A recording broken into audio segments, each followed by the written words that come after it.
KO debate series. We lit tonight. Y'all come through, man. Y'all know how we gonna show up and show out. See y'all all in the building.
Yo.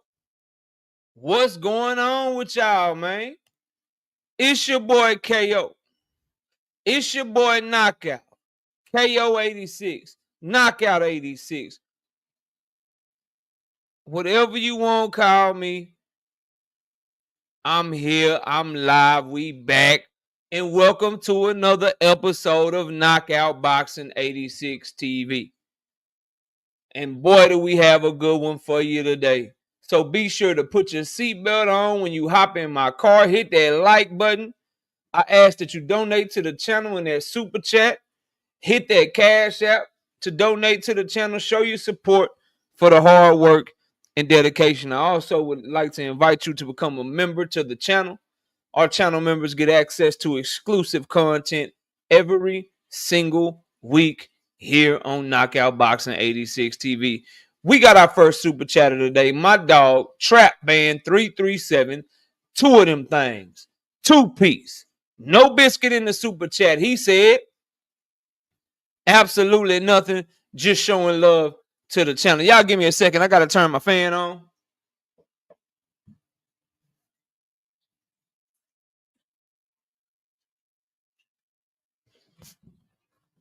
Got to make sure I got that fan on. Y'all know it's hot in this kitchen, man. It be hot in this kitchen when we be cooking up. So, got to get the fan on. Let me scroll through, see who we got in the building. Let's run the likes up. Looks like YouTube may or may not be playing with the notifications, but we can help the algorithm out by making sure y'all hit that like button. So, hit the like button on this account. Go to your burner account. Run the likes all the way up, and let's get the people in here so YouTube will start sending out them notices, man. Let's see who's in the building. We got Teach in the building, all things. Brother Huey Q, what's good with you? Randall 700, what's up? Mr. Make 'em Sick, Mike Moss, Jado, Fred Muir, Big Bob Gunn, Sunchild, Robert Pitts, WTF Media, what up? DP, are you with me? What up? DP Rocker in the building, Cash Crypto, London Walker, Dangerous Desires, Bullies, Kathina's Gill in the building, what up? SBG Mello, my dog, Mr. Blue, what up? Trap Band, Texas DT20, Big Braille, Shoo Shoo Bang, Z, Zach, Savage Killer Queen, Renard Wells, Boxing and Barbecue. What's good, dog? We got World of Animals in the building. Dondrick them, Million Films. Mark is in here. Supreme Cam, what up? Kevin King, I see you. Tim Carey, not Jim Carey. Jace Boy Sr., My dog paid in full. The writer's block. Windy City Assassin. Everything healthy. In the building. Boxing. What's good? DC Dre, what's up? Hands down, I see you. Always bet on black. What's good? Miss KO, what's up, baby? Salute to you. My baby's in the building. What up? Swag, I am. What up? Unhinged, I see you. 99 people in the building. Victor, what's up? I almost missed you. What's up, Victor? Salute. Run the likes up. 2 cents boxing in the building. What's up, 2 cents? Salute to you. Ray B, SJ's Boxing IQ. What's up? What's up? Run the likes up, y'all. Run the likes up so we can start the cook up. We got right, Sean Kelly, 2-piece. 2-piece. No biscuit in the super chat. Right, Sean said, absolutely nothing. Just showing love to the channel. I appreciate you, big dog. Boxing Hacker is in the building. What's up, Boxing Hacker? 107 people in the building early. Let's get the likes up to 100 so we can start the cook. We up to 110 in the building. We got to run the likes up. Where we at on the likes? Let's get a like check going, y'all. So much to cover, so much to talk about, man.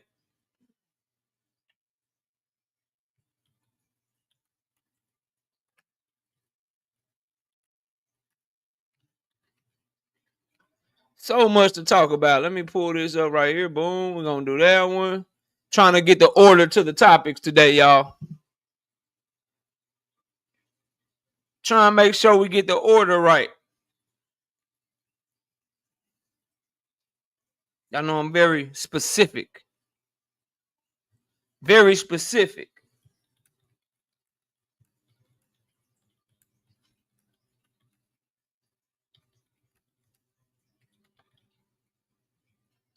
All right. There we go. Yep. We're going to go in that order right there. 113 people in the building. Let's get the likes up. Windy City Assassin, my dog say we got 60 likes. That's not enough. Pressure, what up? All things say we are the 79. We need 71. We need 29 more people to hit that like button so we can get started, bro.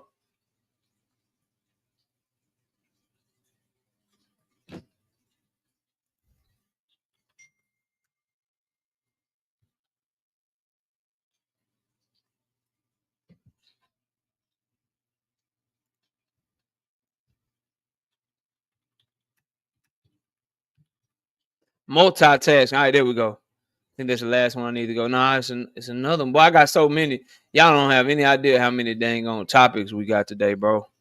All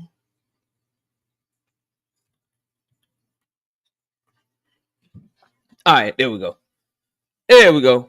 81, that's not enough, bro. GD, what up? Supreme Cam, Silver, what's up, man? Emmanuel Card, I see you, big dog. What up?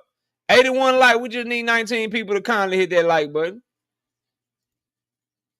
Hit the like. Stop bluffing. Yeah, stop bluffing like you ain't here to listen to me cook. Kente Sargent, what up? Victor say we at 84, 16 Mo. Pearl, what's up, Pearl Infinity? Salute, big dog. We got to get to 100 if y'all want me to cook, man. Y'all know the rules. I don't know why people be acting crazy. I will sit here till them lights get ran up, bro.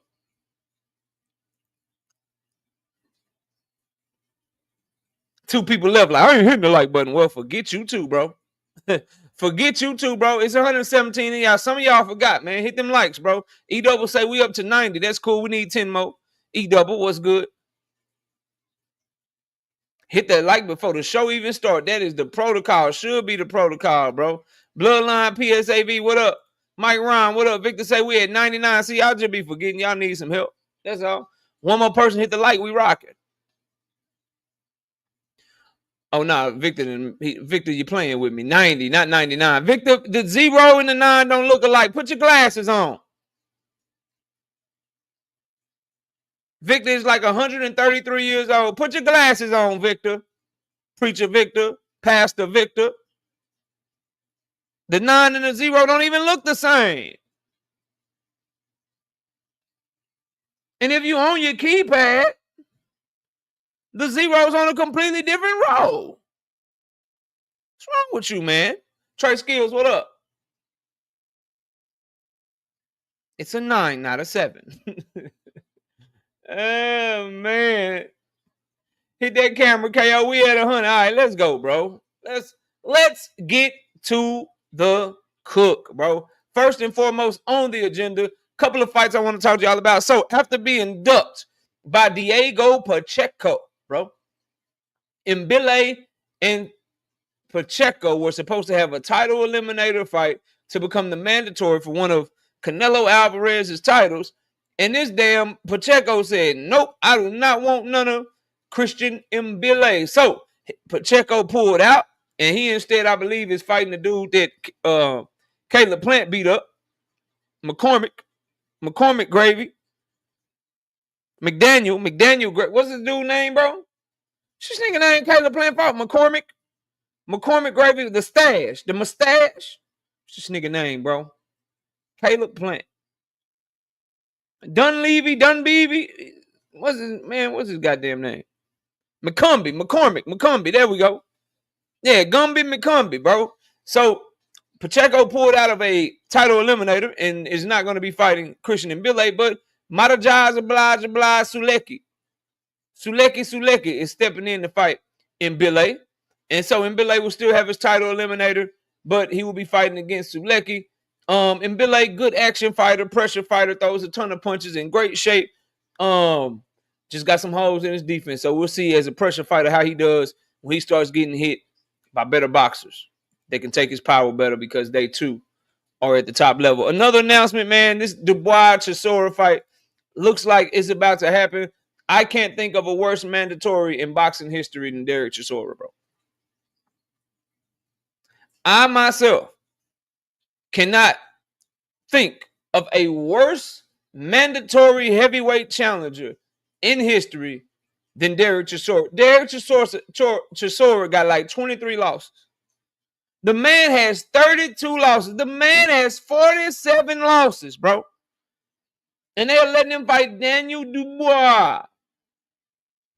Why didn't they just order Joseph Parker to fight Dubois since they were already scheduled to fight?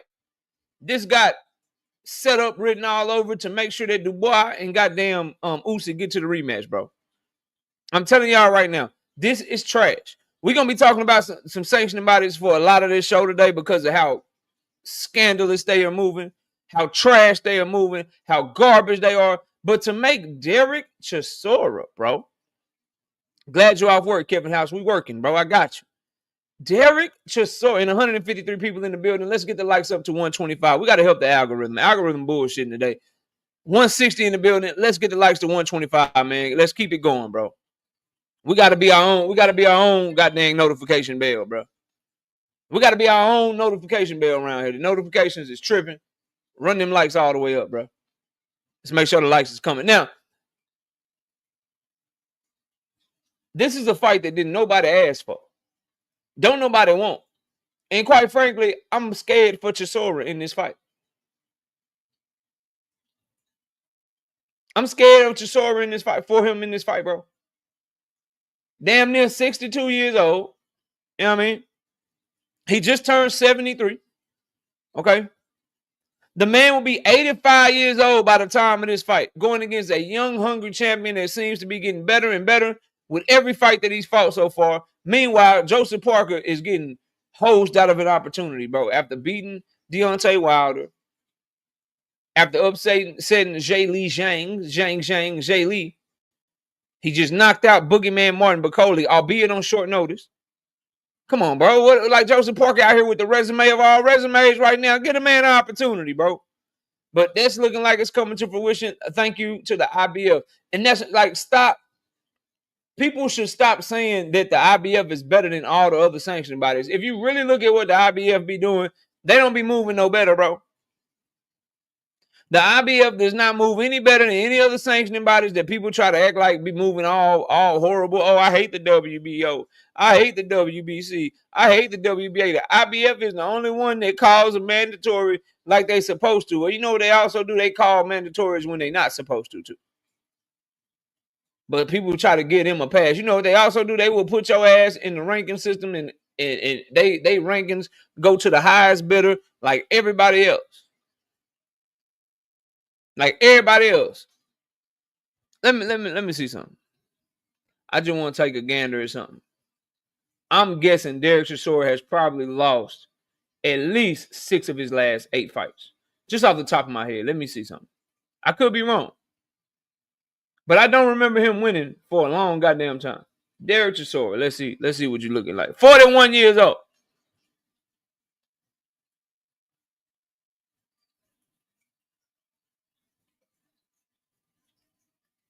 Okay, he beat Gerald Washington, Joe Joyce, and Otto Wiley. He lost 4 or 5 before that. Yeah, no, we can't. How? The nigga lost to Joseph Parker twice. And he gets to skip over Joe. Man, hold on. What are the IBF rankings, bro? Hold on, dog. Hold on. Hold the phone, bro. Hold the phone. Hold the phone, bro. Hold on.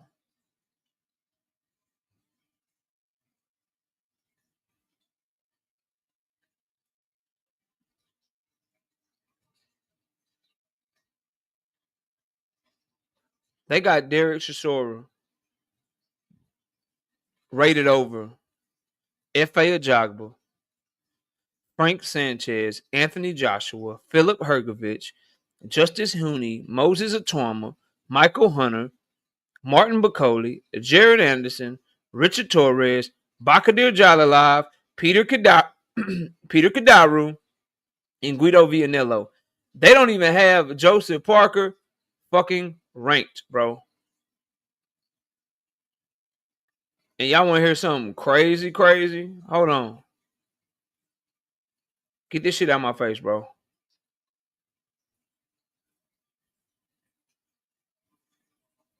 He's the interim WBO champion.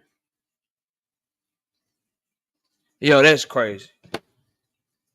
That's crazy. Shout out to Big Dog Willie with the 2-piece and the super chat. Salute to KO and the Diabolical Tank of Maniacs. And salute to Big Dog Willie and the hating ass tank haters.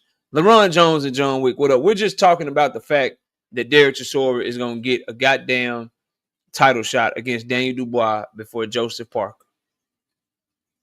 Absolute garbage. Now, I saw an interview that Eddie Hearn did. Eddie Hearn mad as hell that people are going at him over the Conor Benn Chris Eubank fight. Nigga, we don't want to see that fight. How you make a fight because they daddies was rivals, bro?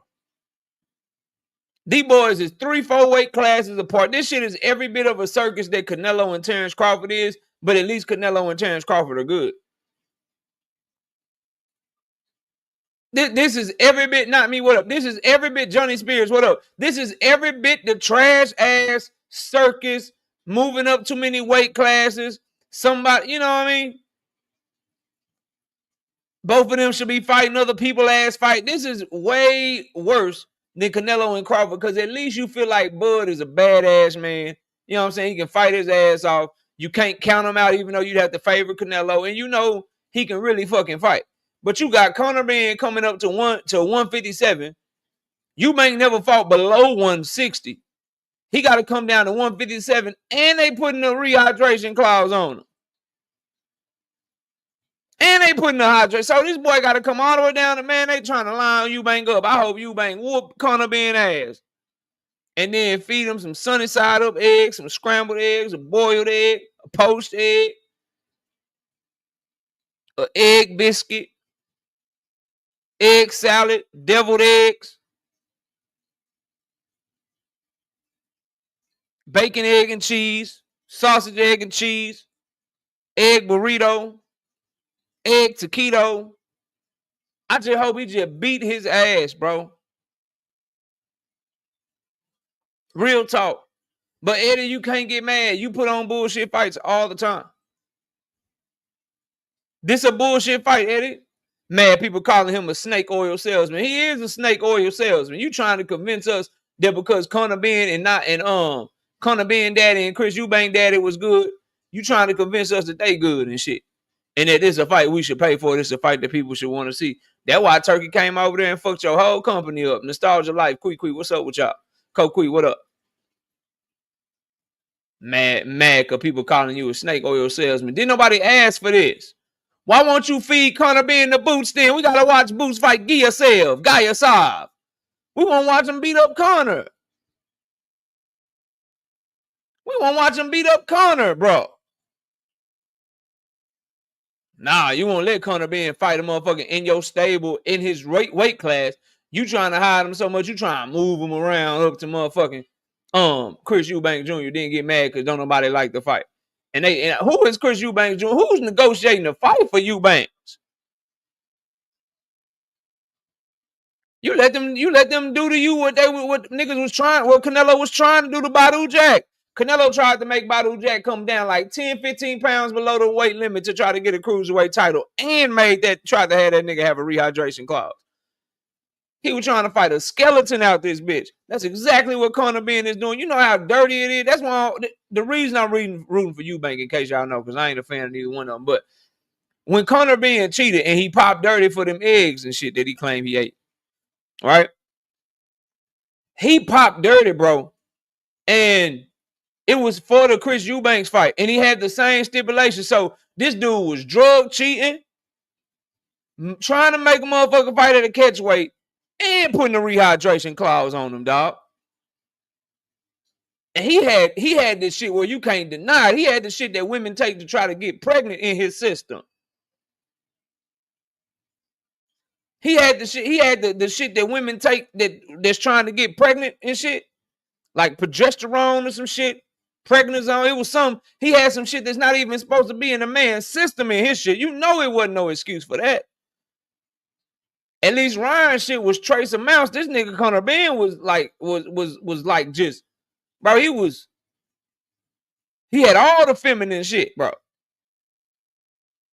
He was taking fertility drugs and shit, clomiphene, clotrimazine, whatever the fuck. Bro. So you taking this shit trying to cheat, and you got him on a rehydration clause in a catch weight, bro. I hope he knock your head off your shoulders. You cheating, dirty motherfucker. And then just the audacity of a nigga. The audacity of people like him and Oscar Valdez. People be forgetting this shit, bro. Like the nigga said, yeah, I had that shit in my system, bro. It's because, I just ate I had a lot of eggs, nigga. I had a lot of eggs. You got Oscar Valdez, like, yeah, I had it in my system. It was probably some herbal tea that I drunk.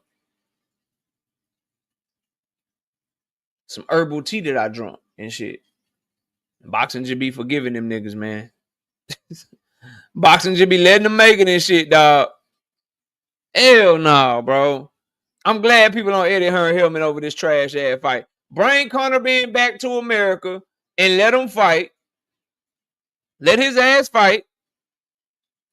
Jerron Boots Ennis. Smash the like button, by the way. 267 people in the building. Let's get the likes all the way up. And also, please donate to the channel. Hit the super chat. Hit the cash app. Throw some color in the chat because we are working, bro.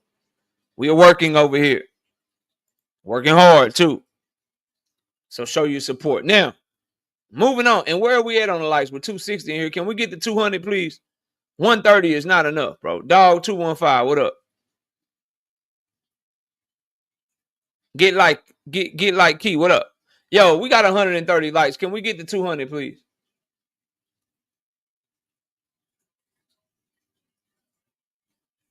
Can we please get to 200, dog? This is crazy to have 270 people in here and 130 likes.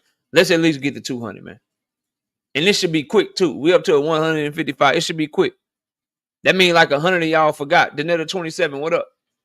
That means like 100 people forgot. Let's not do that, man.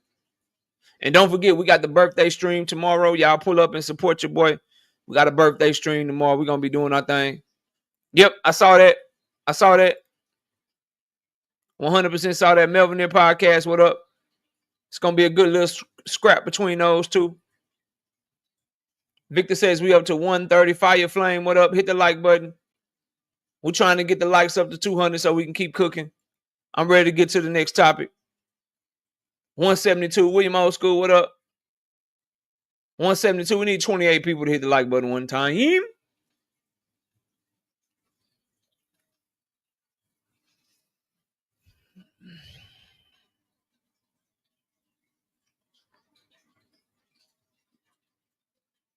Appreciate that pressure. Yeah, appreciate that.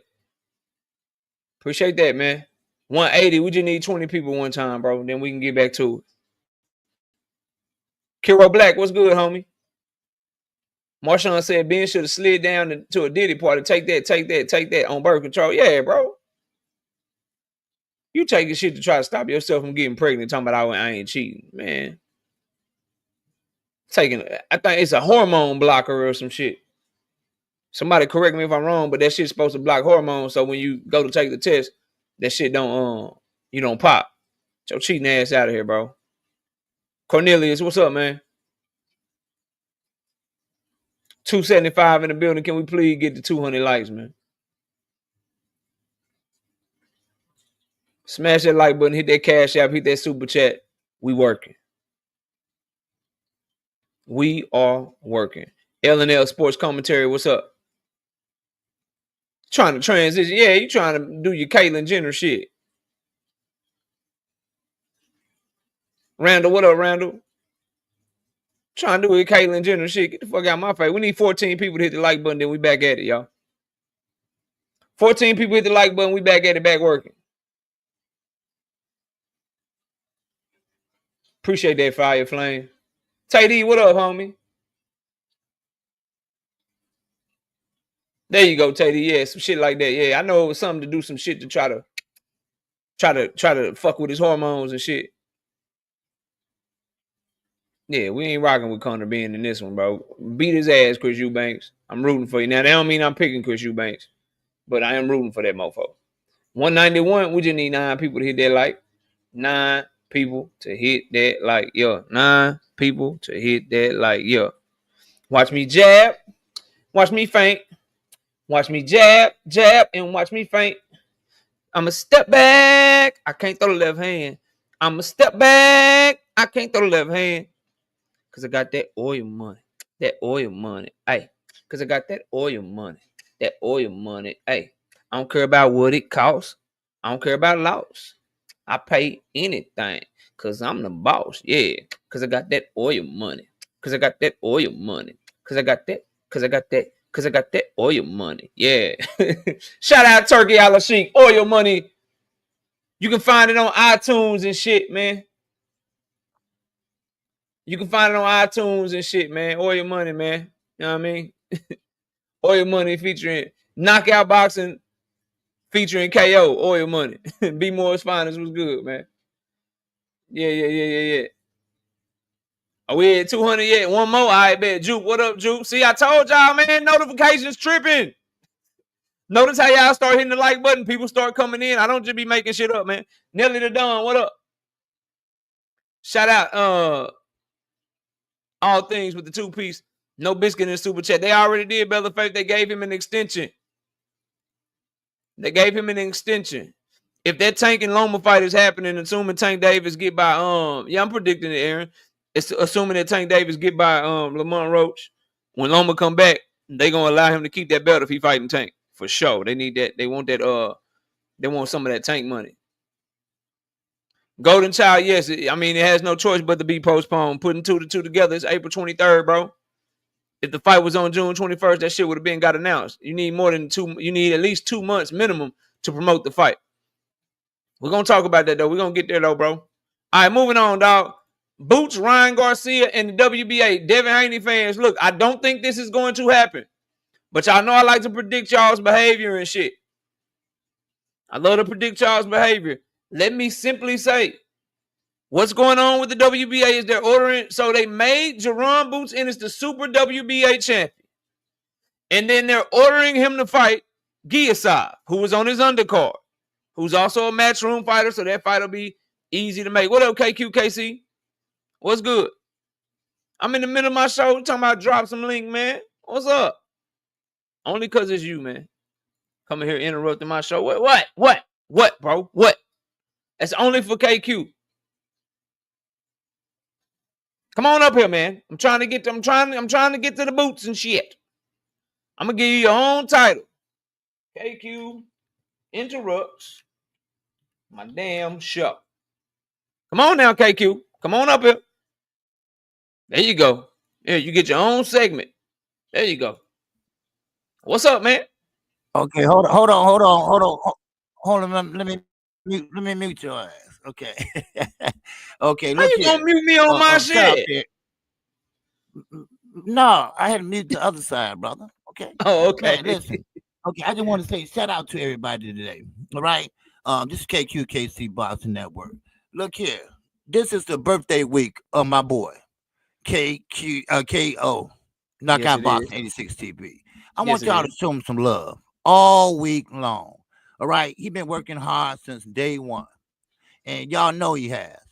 Predictions, members only predictions, and y'all know y'all made some money, so don't act like y'all didn't. All right, so go ahead and show them some love. All right, I mean Already.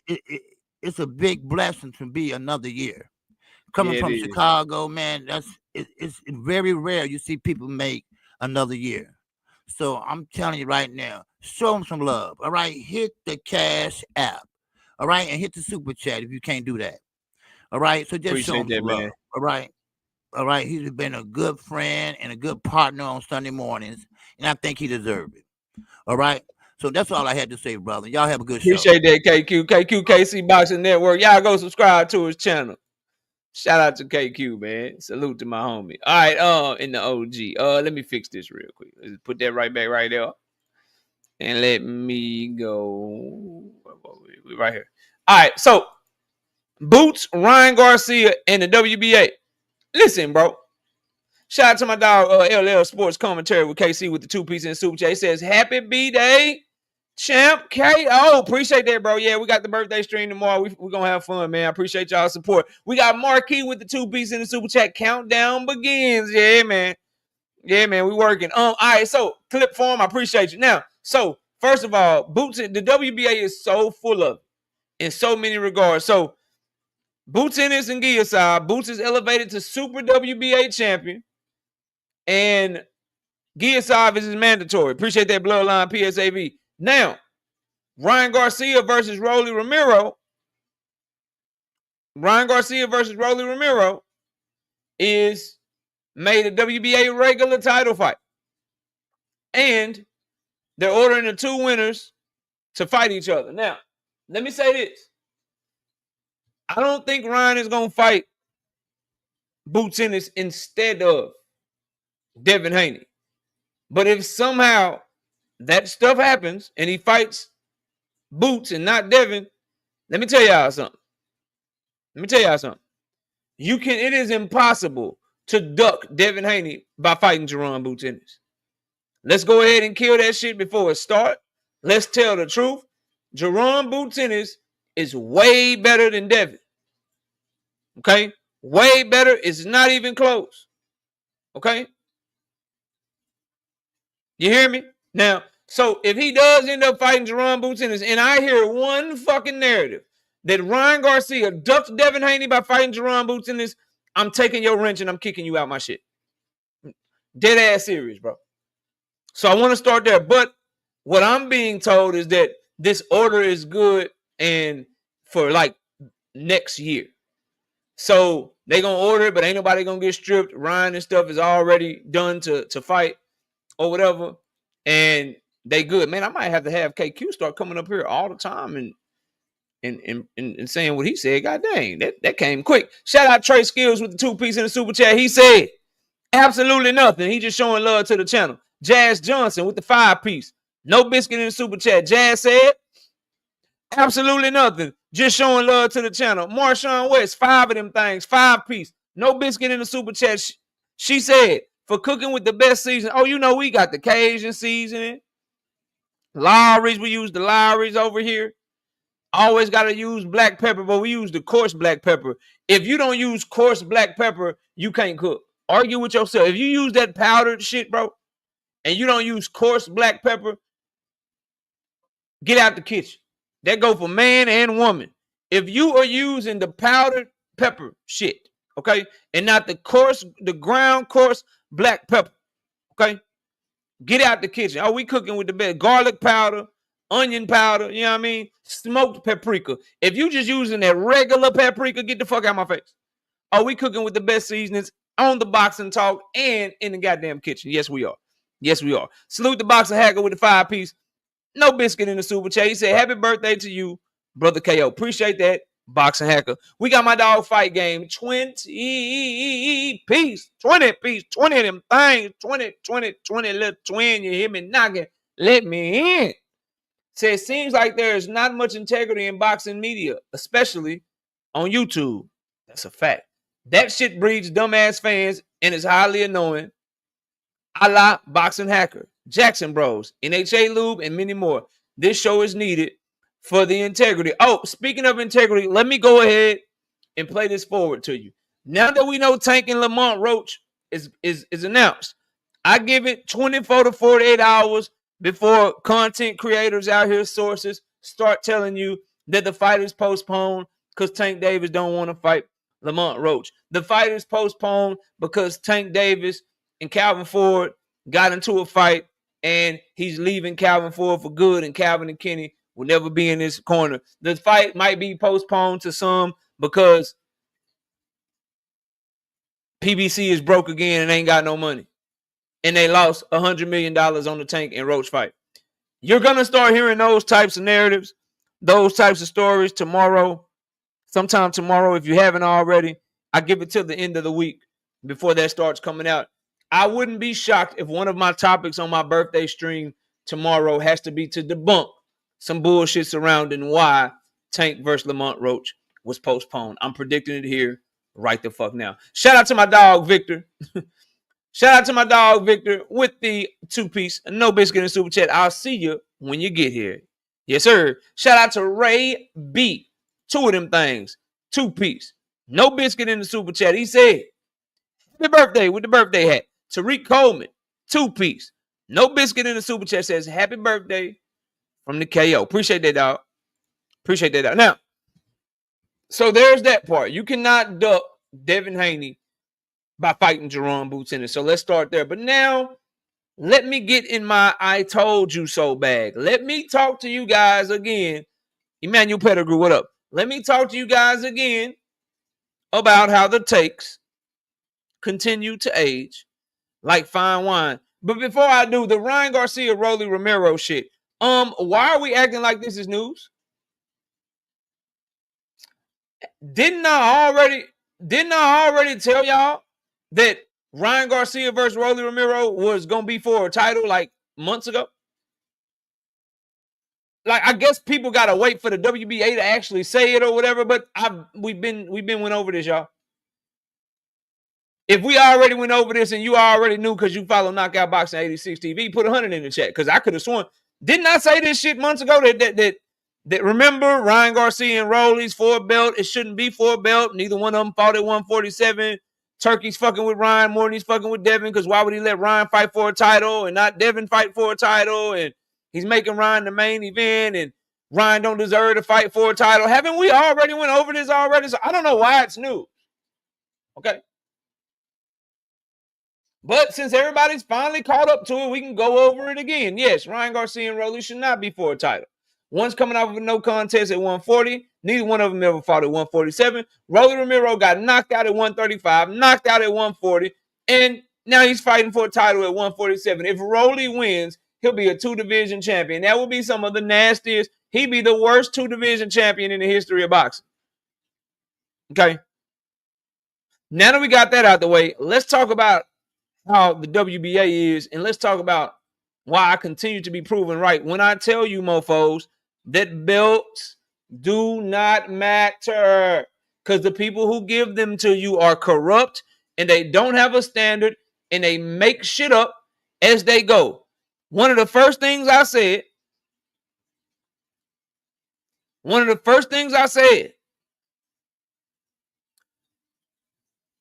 when this shit happened, and I told y'all about it on this channel. I said, hey, man, Boots is mandated to fight Giasev and elevated to the super champion. My son is in the building.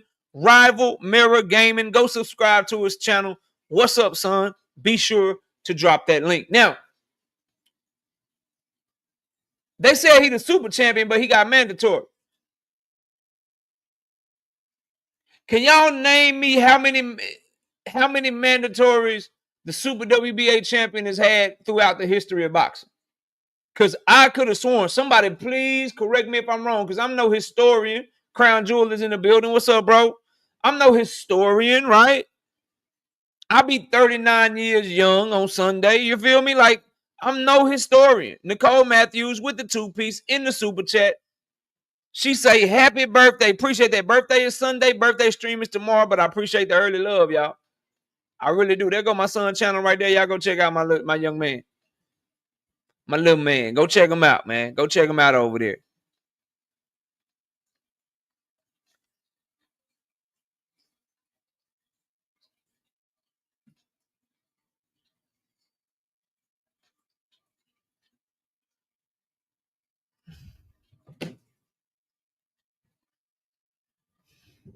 Now,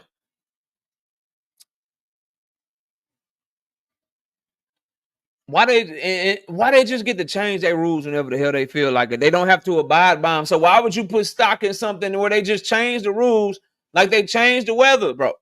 Writer's Block with the 2-piece in the super chat. Happy G-Day, KO, salute, more life, appreciate you. Like, they just get to be like, yeah, we know we said this don't have mandatories and we created this belt so champions can fight other champions, but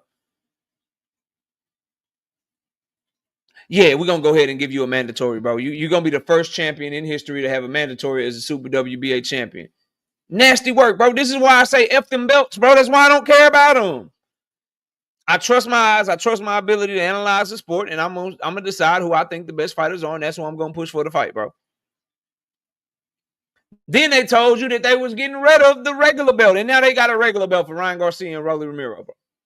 And the super belt, now that shit is not in every way, but ain't no super belt at 135 pounds. Ain't no super belt at 160 last I checked. So now they done made this shit into like a franchise belt or some shit. I don't know what they doing, bro. But it's the stupidest shit ever. And that's why I don't give a fuck about these belts. Belts or no belts, I want to see Boots versus Brian Norman Jr. at 147 pounds. Belts or no belts, I want to see Ryan Garcia versus Devin Haney. I want to see Boots get the Barrios fight. I want to see all these big-time fights that I know are the top of the division, regardless of a belt or not being on the line. It's because the WBA be doing shit like this, as does the WBO, the WBC, the IBF. They all doing this stupid-ass shit, man. And y'all are running here and put emphasis on the belts and the ranking systems. Oh, he fought this guy was ranked here, or this champion. When you got niggas like Rolly able to be champion, bro. When you got TJ Doheny getting knocked the fuck out by Monster in the way at 122 pounds, and then his very next fight is Nick Ball at 126 pounds for a featherweight title. Bro, get the fuck out of my face. I don't fuck your belt. TJ Doheny. Half of y'all don't even know who he is, bro. TJ Doheny got knocked out by Monster in the way at 122 pounds. Knocked smooth the fuck out by motherfucking Monster in the way at 122 pounds. He moved up in weight, and his next fight was against the champion, Nick Ball. This nigga skipped. Hold on a second. They let this man skip. I just want to see something real quick. They let this man skip Bruce Carrington, Elijah Pierce, Edward Vasquez, Kolmatov, and Mirko Cuello. Then, in letting Rolly and Ryan fight for the belt, Rolly and Ryan fighting for the belt, these Negroes have been able to skip Lewis Crocker, Gabriel Mastery, Patty Donovan, Raw Curiel, Jesus Sriracha, Connor Benn, Jin Sasaki. Shit trash, bro. We got my dog Jay in the building, 5-piece. No biscuit in the super chat. Why is the fight postponed? PBC is trying to get their schedule together. That's all. They want to put it in a spot where they feel like they can make the most money possible. Come on, man. Come on, man. But you were going to hear, Jay, that it is because Al Heyman is broke. Tank Davis wants more money. Tank Davis is being forced to fight Lamont Roach, and he really don't want the fight. So he's trying to find a way out of the fight. You're going to hear a lot of shit, Jay. You're going to hear a lot of shit on that regard. So Boots and Ryan Garcia and Garcia and Rolly supposedly in a little tournament, but I'm told Devin Haney and Ryan Garcia is already signed, and the WBA anticipates letting that go through. And then I thought it was funny that Turkey saw the news. He was like, well, what about Boots versus Teofimo? Yeah, and that's another thing too, since you're right. Like, it wasn't ever announced, so technically it's not postponed, but that was the date they was giving us. It's not going to be on that date. You're right. Technically, you're right. You're 100% correct. But the Boots Ryan Garcia WBA situation just further proves that y'all put a lot of stock in shit that the sanctioning bodies don't put stock in themselves. They sell their rankings to the highest bidder. They sell their belts to the highest bidder, or opportunities that they belts to the highest bidder. And as a result, the belts are watered down and they don't mean shit. Because you can't trust that it's really a champion. You can't trust that it's really the best. Depending on the champion, they don't have to fight mandatories. Depending on the champion, they'll get stripped immediately. It's all about the money. It's all about who can line their pockets, bro. This is just another example of it.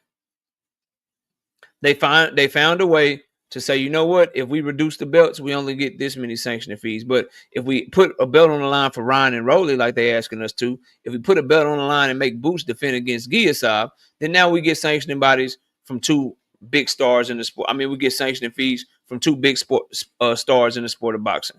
We get sanctioning fees from Boots for his fights, and we get sanctioning fees from Ryan Garcia if he's able to beat Rolly Romero. That's all they own, bro. That's all they own, and I ain't fucking with it. But I want to say this again to you Devin Haney Knights.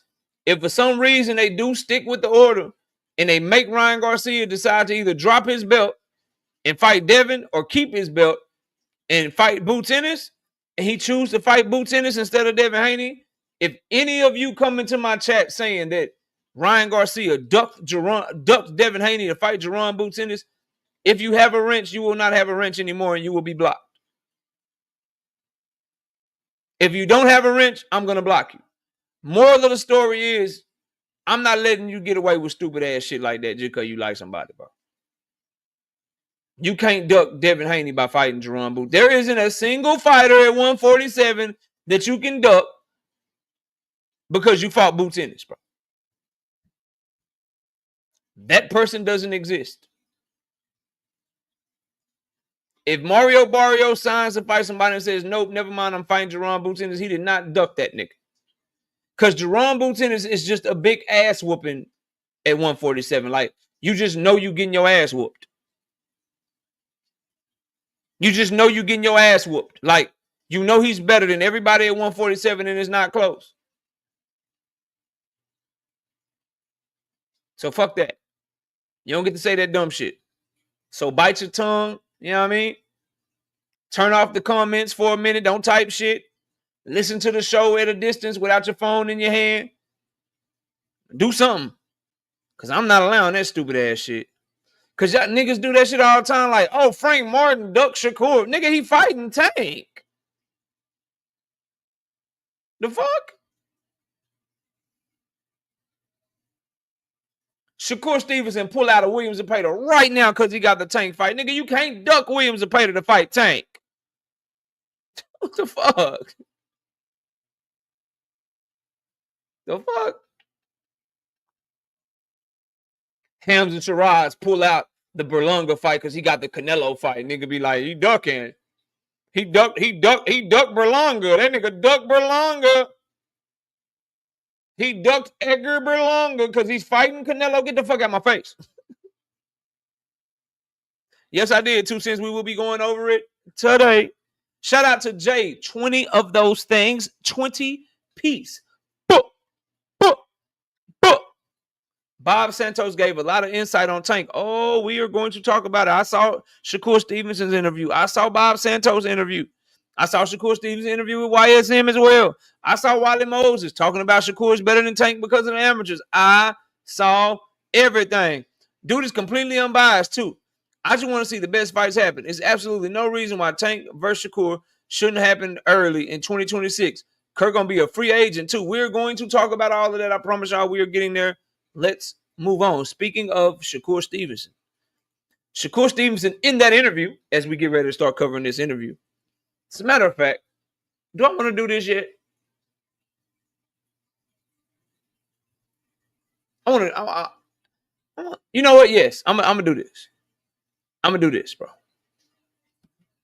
Because I want to get more people in here. I want to see more Devin Haney fans, more Shakur Stevenson fans, more Terrence Crawford fans in the chat. Because I want to prove something to y'all. So I'm gonna wait a little longer for that topic. I'm gonna go ahead and talk about this one. So Shakur Stevenson in his interview with Dunza.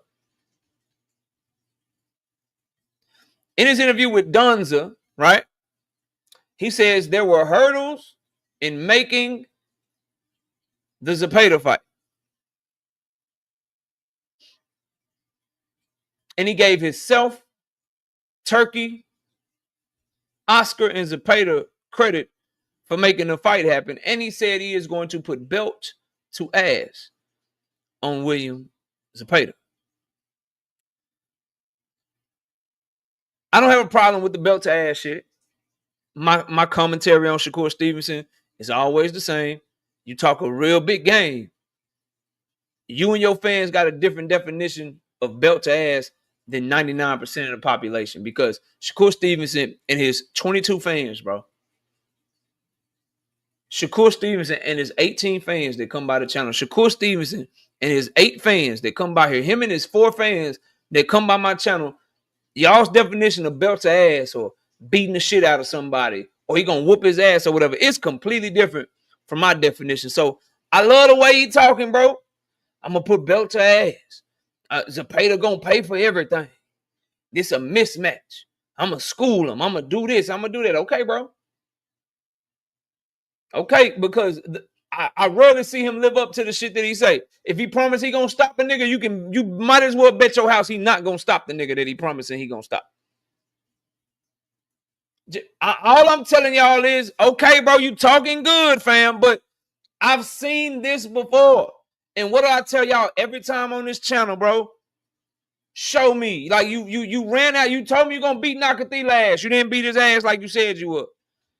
You told me you were gonna beat Edwin ass. You gonna fuck Edwin up. You was at the weigh-in talking about how you were gonna do him bad. But then after you didn't do him bad and shit, now you bring up your shoulder injury. You hurt, nigga, my ligaments, my ligaments, my metacarpals, my carpal tunnel syndrome, my fibula, my tibula. Nigga, I was sick. I text my girlfriend. I DM my girlfriend. I called my girlfriend in between rounds. Nigga, I just wasn't feeling good. But before the fight, you was talking all that big shit. You said you was gonna retire if you didn't stop Arnold. Your ass still fighting. All I'm saying is, okay, I ain't got no problem with you talking like that, but nigga, we know how this goes. We know how this goes, but we see if he gonna put belt to ass. If he gonna show it's a mismatch.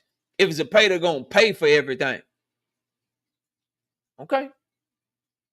So I ain't got no problem with it. It's just more that braggadocious big time talk that he rarely ever fucking lives up to.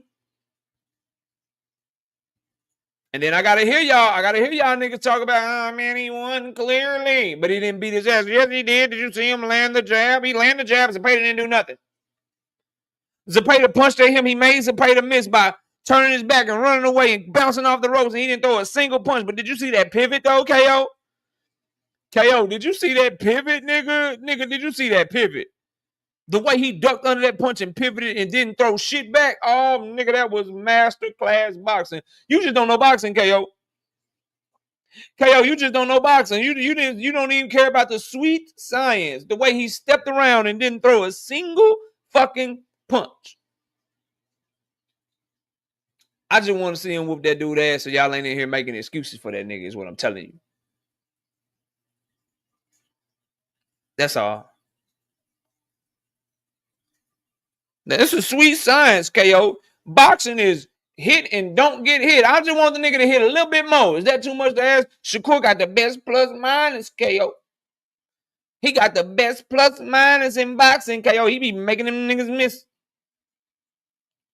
Edwin didn't do shit that fight. You see how he did Edwin, boy? He was fainting, boy. That faint game. I ain't trying to hear that shit. I'm not trying to hear none of that shit.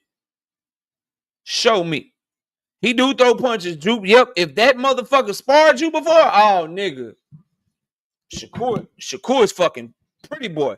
If he sparred you before, if he sparred you and know you can't fuck with him, oh nigga. Oh, bro. That boy gonna do you, dog. Woo-wee.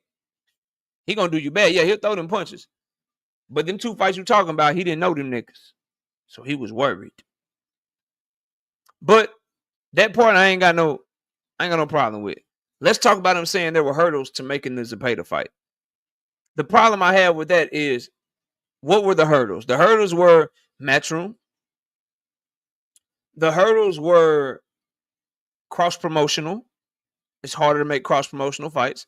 The hurdles were both his promoter, Eddie Hearn at the time, and Oscar De La Hoya were also wanting to be the lead promoter. Let me just go here. Shakur sparred Tank before, so I guess he's gonna do Tank dirty. No, Tank was the only nigga he ever sparred that hit him so hard made him take his shirt off. He hit that nigga so hard he made him take his shirt off. You forgot that? Remember originally he said Tank caught Shakur with a shot. Bow! And Shakur kind of froze a little bit. And I had to ask Shakur, like, nigga, you okay? And Shakur was like, yeah, I'm okay. And he took his shirt off. Yeah, that one went a little bit different. I don't know, like Shakur Stevenson, I don't know if a nigga ever made him take his shirt off, bro. Yeah, I don't know, like nigga hit him so hard, made him take his shirt off. That's a little bit different, bro. You know. But you know how that shit go. Remember Frank Martin? I shook the room. He got in there thinking shit was sweet. I shook the room.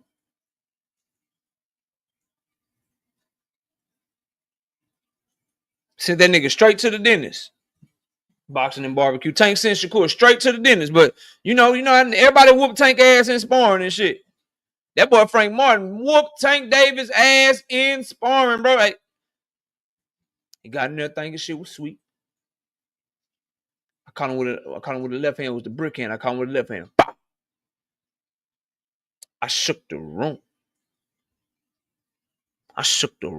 And then he started grabbing me and wrestling and stuff. But he knew. He know I shook the room. All right, niggas. All right, then. Anyway, so the hurdles were the cross-promotional shit. The hurdles were Zepeda being with Oscar De La Hoya. The hurdles were Shakur Stevenson being with Matchroom. The hurdles were the money that Shakur Stevenson wanted from Turkey Al-Sheikh. Because they do what they want. Ali Gifted. WBA doing what they want. They don't give a fuck. They don't give a damn. They're making Gia sell fight Boots and then for the super title. And Ryan and Rolly gonna fight for the regular title because they don't want to miss out on their money. Now, and they gotta be, they got the WBA deal with Turkey Al-Sheikh, so they're gonna do what the fuck he say. Look though. All those hurdles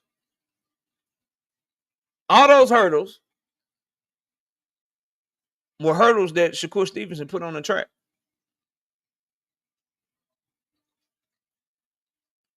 When you make something hard, you shouldn't be able to complain about why it was hard. That's what I like. That's what I'm not understanding. Like, okay, there's hurdles to making the fight. The fight was hard to make, but the hurdles got put on the track by you.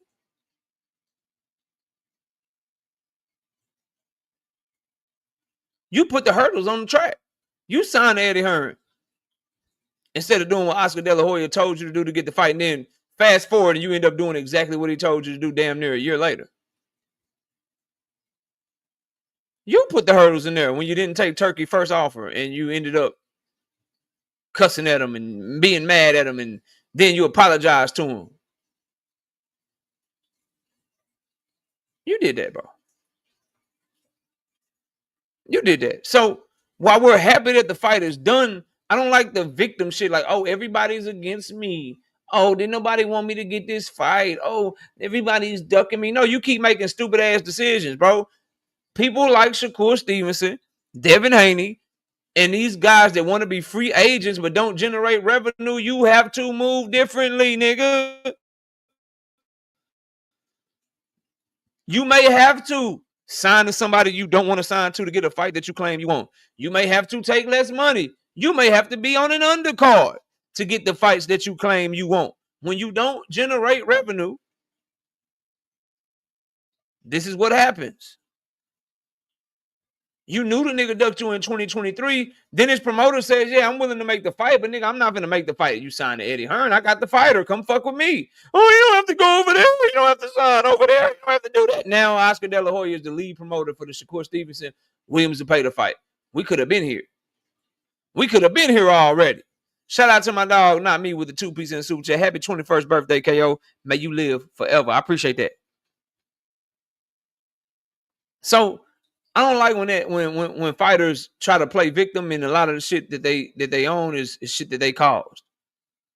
Yeah, you caused this shit with your business decisions and the stuff you decided to do. You're nobody. The only cross promotional fight that people would halfway consider making with you is a fight between you and Tank Davis, and that's because of him, not you, nigga. People would consider making a fight with Shakur Stevenson cross promotional if Tank Davis is involved because of what Tank Davis brings to the table. Anybody else, they going to want to be the lead promoter. They going to want to be the person putting on the fight because that's the only way that you have an opportunity to possibly make money off of Shakur Stevenson because he don't sell shit. Right? He don't be selling no tickets or pay-per-views or bringing sponsorships and shit to the table. Shit's crazy, bro. But I got to listen to him in the interview talk about how there was hurdles to making the fight happen. But, nigga, you was the hurdle. You was the hurdle. You don't get to complain about a job being hard when you the one that made it hard, bro. Shit's annoying, dog. Now, continuing on Shakur Stevenson, Hearn denies that Shakur fired him. Eddie Hearn is trying to continue to save face. If Shakur didn't fire him and he hired another promoter in Lou DiBella, then Jay Prince, Josh Dubin, Shakur Stevenson are some of the dumbest people that I've ever seen in my life, and I don't think that they're dumb. So y'all want me to believe that he just put another promoter in his pocket for nothing? He just said, yeah, man, here, you come take some money. You get some money from me. You get some money from me. You all take money out my pocket. Eddie Hearn's a clown, bro. Shout out to John Wick with the 2-piece in the super chat. Says, happy born day, KO. Salute to you. Appreciate you, John Wick. Do we have evidence that he was fired? Legit question. The evidence is Dan Rayfield's reporting. That's what we have. I trust his reporting on this because ain't nobody debunked it. Who is they? 2 cents. Who is they? Who is the they? Just some crazy ass fans or a reporter? Who is they?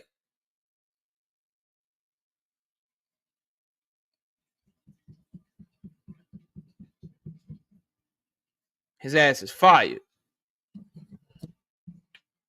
Gone. He will not be getting any money off of this fight. Like, niggas know that we'll be able to look up who the promoters are for the fight on BoxRec, right? Kendra Scott, what's up? Like, Eddie Hearn does know that, right? YouTube streets, yeah, okay. So when this shit is on BoxRec and it doesn't show Matchroom as one of the promoters, we'll see. Eddie Hearn ass is up out of there, bro. Let's keep this shit going though, y'all.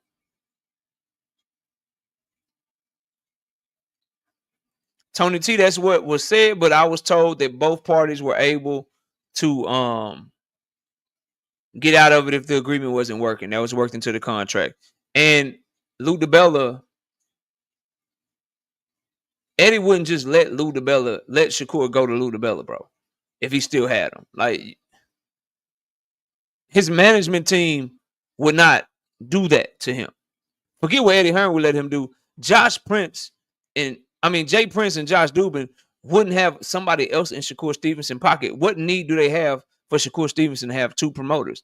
It don't make sense. And then now you got one article or one reporter saying that Shakur fired him, and then another article saying that Eddie Hearn just didn't pick up the option, like he's the one that didn't want Shakur, and then now Eddie's all together saying, nope, nah, nigga, he's still with us. He's still with us. I don't know what y'all talking about. We'll be rooting for him in the corner. And see, that's why I can't ask questions shit. Because my question would have been, so are you going to be his promoter for this fight? Will you be getting a promoter's fee for his fight with motherfucking Williams Zepeda? That's how you get to the bottom of a motherfucker capping or not. Because he was trying to slick talk shit. We're going to be rooting for him. On our end, nothing's changed. So will you be his promoter for this fight? Are you getting a promotional fee for putting him on Golden Boy's card? I probably never get no press credentials. They probably won't never give your boy no press credentials, dog. I probably won't never get none. They like, nah, this nigga, his questions are too good. Because it's part of their split point pounder, they probably agreed not to sully each other's name. So he's probably telling people not to ask him about it. Shout out to Brashley with the 5-piece in the super chat. Did you peep Ring Magazine saying Turkey plans on treating Shakur versus Zepeda as the main event fight week, but Berlanga will close the show? Wow, I did not hear that. That is stupid. If you're gonna treat him like the main event, just make him the main event. He deserves to be the main event over Berlanga. Berlanga just fought. He's only fought in 5,000 seat arenas in New York, and the only time he's ever been a main event on a big stage like this was because of Canelo Alvarez, and we know why he was the main event. It had everything to do with Canelo and nothing to do with him. He just fought on Ammo Williams' undercard, bro.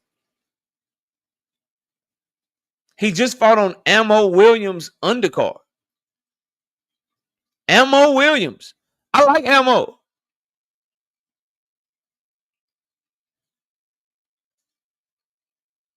They probably just,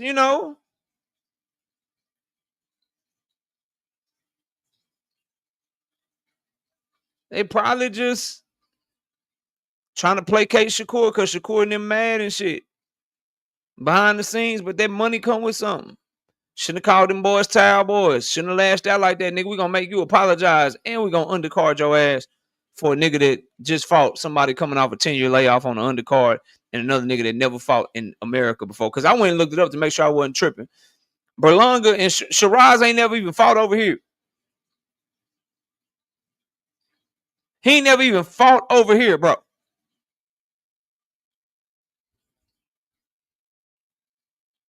How you letting Berlanga close the show with Shiraz, and Berlanga couldn't even close the show for Ammo in Florida? Ammo Williams was the main event, and Shiraz ain't never even fought over here, bro. And letting Berlanga close the show, man, Shiraz is Turkey's guy. Y'all saw Turkey up there. 2 more. What that scorecard say? Nigga, give me the scorecard. I'm paying you, nigga. You need 2 more rounds. I saw some tape when they were about to announce shit. Turkey ripped up the scorecards. He ripped up the Shiraz and Carlos Adames score. He ripped them bitches. It's a tape floating around. He ripped them bitches up and gave his own scorecard. Said, nigga, read this. Read this for you not be able to leave this motherfucking country. No, I'm just playing, bro. Don't nobody clip that. I'm joking. I wouldn't put it past him, but I'm joking. I am joking. KO said.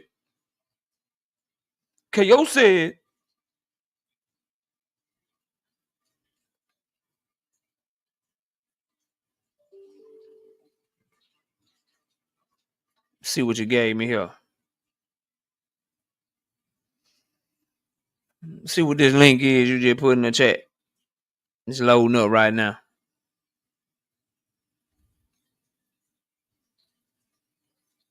Yeah, like weird shit, Donetta. Like, oh, we gonna make him the main event, and he gonna do the press conference and shit. He gonna be the last one doing the press conference. We're gonna be a big ass poster of Berlanga and Shiraz behind him. Get the fuck out of my face, bro.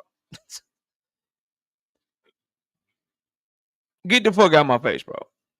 Like, really, really get the hell out of my face, bro. Get all the way out of my face with that shit. I was trying to load it up, Bloodline, but it's not letting me load it up, bro. I don't know what's going on.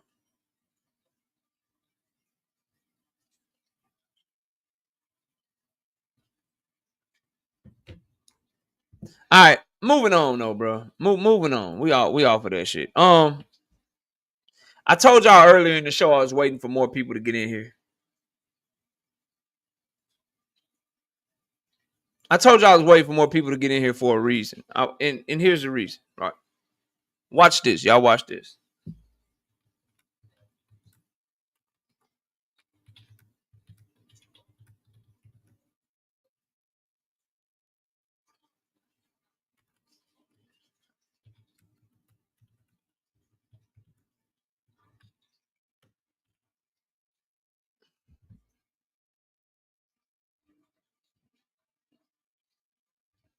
I'm going to cover two topics. I'm going to cover two topics with this next caption that we have up on the screen, y'all. Watch this. I'm going to talk about the Tank Davis Lamont Roach fight. And I'm going to talk about Tank Davis' performance in the fight. Those are the two things I'm going to talk about. And watch this.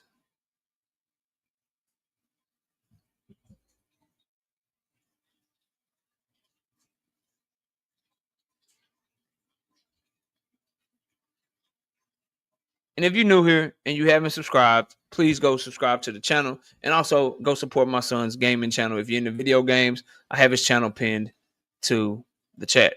Crown Jewel Boxing with the two-piece. No Biscuit in Super Chat says he didn't fire Eddie, bro. Okay. Send me whatever you got. Drink my water. What up? Send me whatever you got. I'll go over it. But let's talk about Tank Davis and Lamont Roach because I want to do something. Drink my water. What up? I want to do something. I want to prove something to y'all.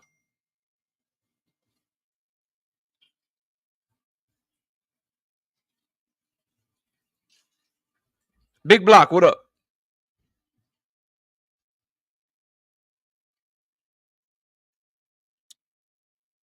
How many of you think, and don't block nobody, everybody is entitled to their opinion. But I wanted to wait till we got our numbers in here. How many of y'all think that Lamont Roach beat Gervonta Tank Davis? If you had Lamont Roach winning that fight, let me know in the comment section. Fareed, what up? If you had Lamont Roach winning that fight, let me know in the comment section.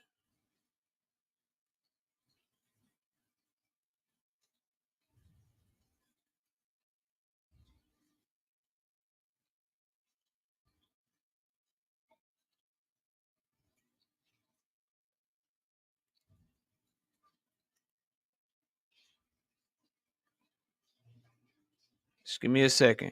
I'm doing something.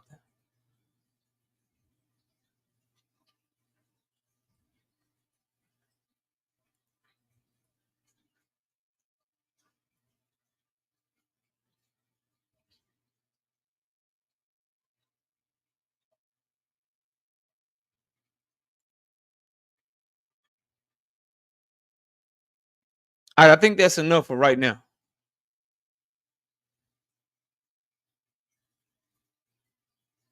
Anybody else, please make yourself known right now. If you had Lamont Roach winning the fight, let me know right now.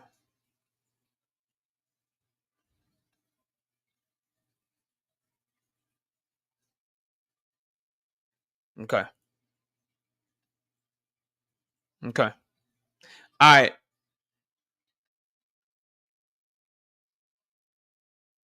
Now watch this. Prove something to y'all right quick. Watch this. Just watch. Just wait for it. I want to start with my homie Teach. This is only for Teach. Only for Teach, bro. Had Lamont Roach winning the fight. I want to prove something to y'all.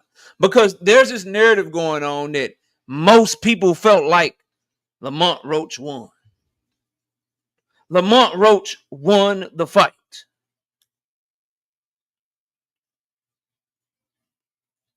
Lamont Roach beat Tank Davis. That's what the narrative is. Everybody think he beat Tank. That's what people saying. And I've been telling y'all,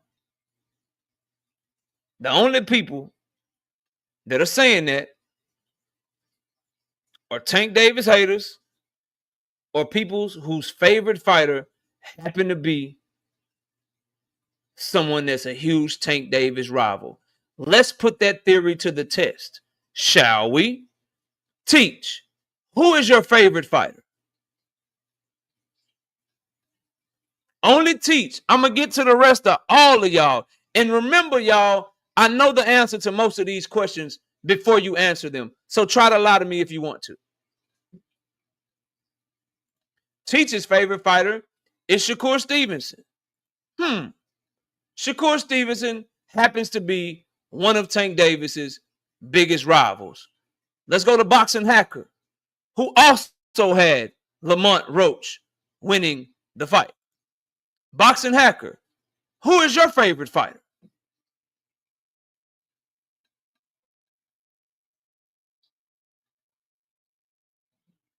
Y'all know y'all done fucked up, right?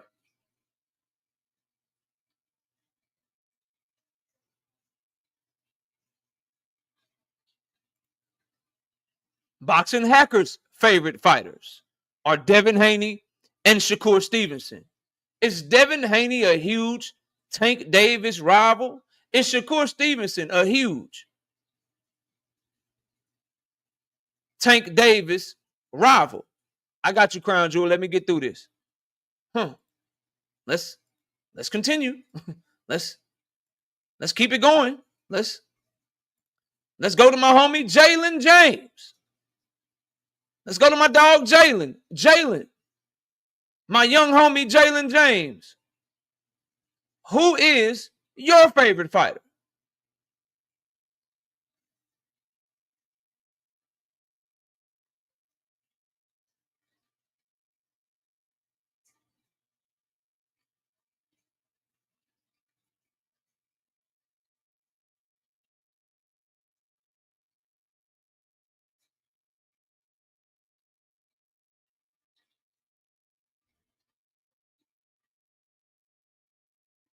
Jalen.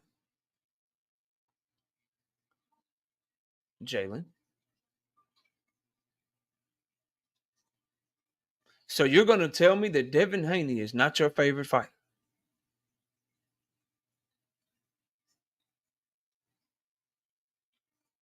You're going to tell me that you have not typed in my chat that Devin is your guy? That's what you're going to do right now? In front of all these 400 people?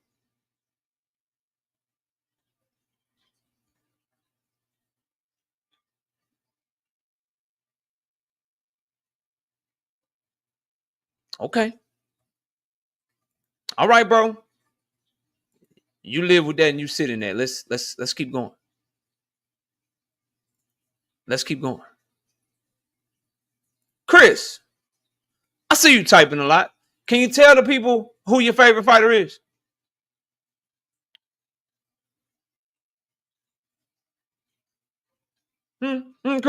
Chris, who is your favorite fighter?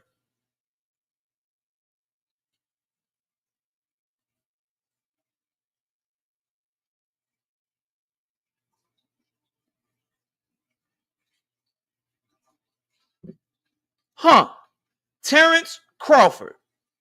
Isn't Terrence Crawford a huge Tank Davis detractor? And didn't they have a big blow up right before the Lamont Roach fight? Let's keep going. Let's see who else. Before I do though, shout out to my dog, Big Bob Gunn. 10-piece. No biscuit in the super chat. Shakur, the best undercard fighter, Stevenson. Damn, with the 10-piece. My dog, Big Dog Willie, gifted 5 memberships to the channel. I appreciate you, Big Dog Willie. Mac Drake, 408 Entertainment. Who is your favorite fighter? If you still here.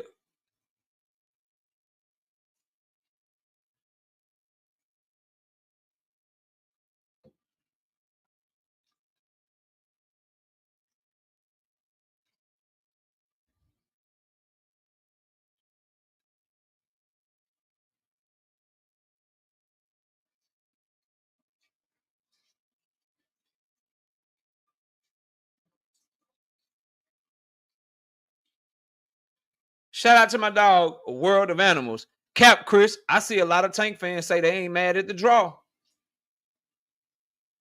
I see a lot of Tank fans say 7-5 either way, or I had it a draw. Nice try. Come again. Shout out to my dog, World Animals, 2-piece in the Cash App. I appreciate you, big dog. Mac Drake taking too long. We're going to keep it moving. We're going to go to Bella Faith. Bella Faith. Who's your favorite fighter?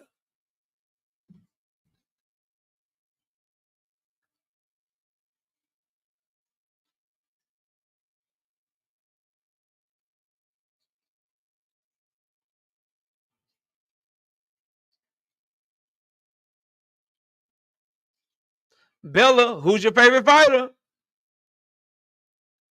You don't have to ask. Pound for pound. Happy birthday, KO. A Terrence Bud Crawford fan. Mm-hmm. Mm-hmm.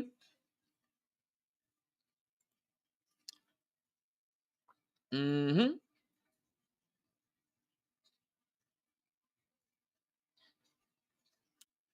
Boxing Hacker with the 5-piece in the super chat. KO, you can also make the argument that a lot of people who think Tank won are Tank Davis fans. The argument of a bias can go both ways. Unfortunately for you, it's going your way because the only reason that niggas like you and others say he lost is because you were looking for a reason to shit on him anyway. But I'll prove it to you some more. So let's not talk about winning or losing anymore because Boxing Hacker wants to argue about that. Now let's expose some more and bring some more up. Now, how many of you think that was the exact same Tank Davis that always fights? You know, those of you that think, look, he fight how he always fought. He looked like Tank to me. For those of you that think Tank looked like the Tank that he always is, put it in the chat and let us know if you think Tank Davis looked the same in the Lamont Roach fight as he did in previous fights. Was he just as good? Remember, a lot of you have already made these arguments, so I know who you are. The visuals. Who's your favorite fighter real quick?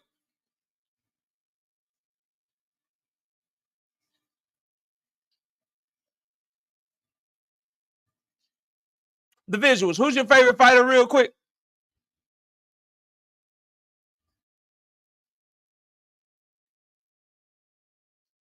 And this is just for document.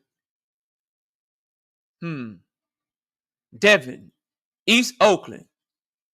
And I started his comment, but I thought he would leave. But the visuals is another person that had Tank Davis losing because his favorite fighter happens to be one of Tank Davis's biggest rival. Boxing Hacker, Devin Haney fan, thinks Tank was the same fighter as he always is. Bella Faith, Terrence Bud Crawford fan, says Tank fought how he always fought. Teach, Shakur Stevenson fan, same Tank that he always is. Jalen James, Devin Haney fan in denial right now, acting like he's not a diehard Devin fan. Same Tank. Chris thinks Tank looked similar. My point in having this conversation is that your biases show. They show clear as day. I don't find it coincidental, nor do I find it a coincidence that most of the people in this chat who said, oh, Tank lost to Lamont Roach. Oh, it was the same Tank. He fought how he always fought. Also happen to be huge diehard fans of fighters that have issues with Tank Davis. If you go to the content creators, right? If you go to the content creators that are saying, oh, he lost, they robbed Lamont Roach. If you go back and trace their content, you will see that they too are huge fans of other fighters.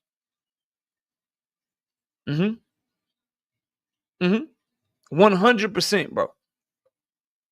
Y'all are a bunch of fucking haters. Because, number one, you just waited for him to look normal so you could say he lost. Number two, and more importantly, to say that he looked as sharp as he looks in all his other fights, either you don't know what the fuck you looking at, or you just hating. That's all. Big Dog Willie with the 2-piece says Tank got a draw, but hair grease drops didn't count. Y'all a bunch of fucking haters. Now, I just wonder what the narrative is going to be after the rematch. I just ask that you all come back to the channel because I'm going to be here, win, lose, or draw. And when he fights way better, I'm going to ask you again, was he the same Tank in the first fight? What happened? When he pulls off a victory and he beats Lamont Roach ass, I'm going to ask you again, are you sure that was the same Tank? And I just can't wait to see what y'all say about it. I can't wait to see. I cannot wait to see how this shit goes for you guys, for you ladies and gentlemen. Y'all a bunch of fucking haters. That's all. That's all. It won't happen, Chris. But to answer your question, I'll be right here saying I was wrong. Will you do the same?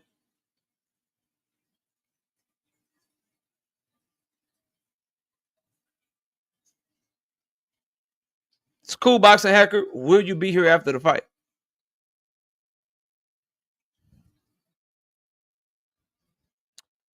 How am I a Devin hater? Were you a channel subscriber, Jalen, after the Devin and Lomachenko fight? You can womp all you want, Bella. You out here exposed, sister. Y'all go watch Bella Faith and Dub Right Side on their show, though.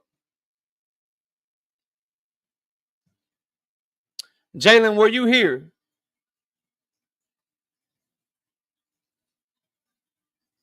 Were you here after the Devin and Lomachenko fight? Were you here around that time?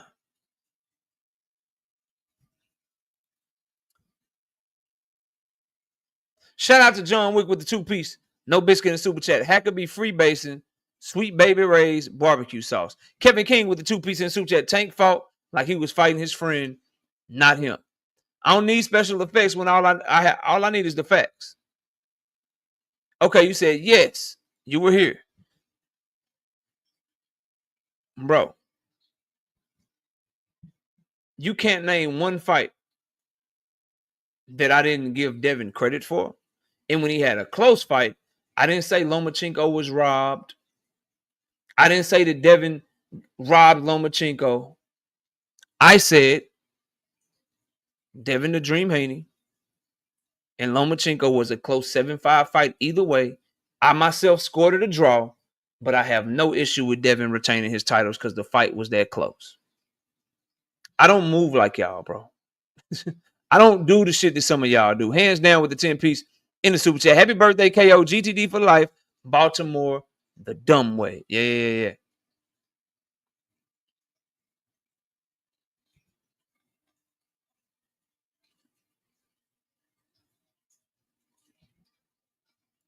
You do, though. When don't I give him credit for things he deserves credit for? Like I hear y'all. I see you typing, but when have I never given him credit for something he deserved credit for? I'll be waiting on your answer, bro. I'll be waiting on your answer. The point is, y'all, I've been saw through your bullshit. You just a bunch of motherfuckers that like other fighters who don't like Tank, so you don't like him either. And so you've been waiting on this. You didn't score the fight for real, right? You didn't go round by round, rewatching the fight, looking at it and all that shit. You didn't do that. You just happen to be a Devin fan or a Shakur fan or Terrence Crawford fan. And Tank was in a close fight, so you're saying that he lost. That's all, bro. That's it. That's it, bro.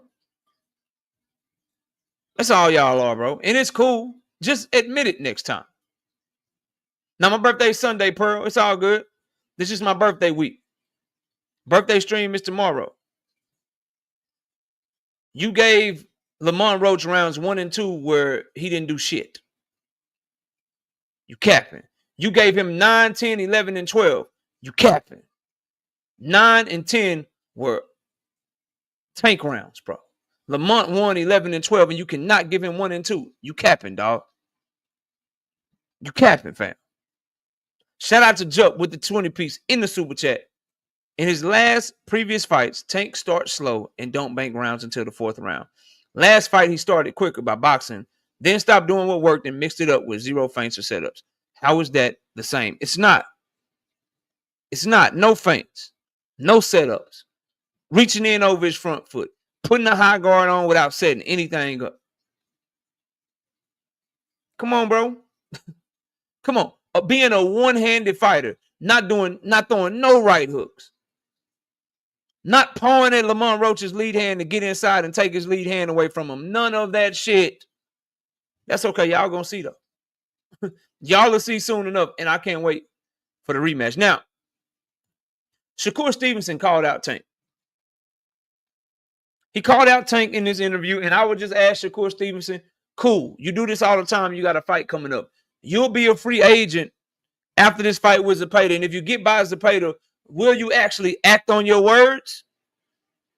Or will you do what you did in your last free agency? Because last time he called out Tank when he had the Artem fight coming up for his last fucking fight on his deal with Top Rank. And after the Artem fight, he didn't press for the Tank fight.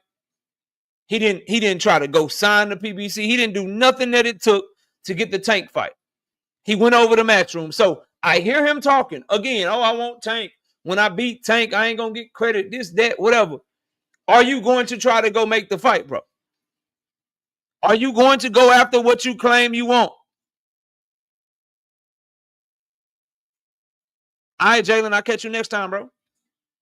Enjoy the rest of your day. What you want me to tell you, dog? What you want me to tell you, bro? Night Rider, what up? Like, you not hurting my feelings, bro. Calm down, bro. Don't get sensitive, fam. It's not that serious.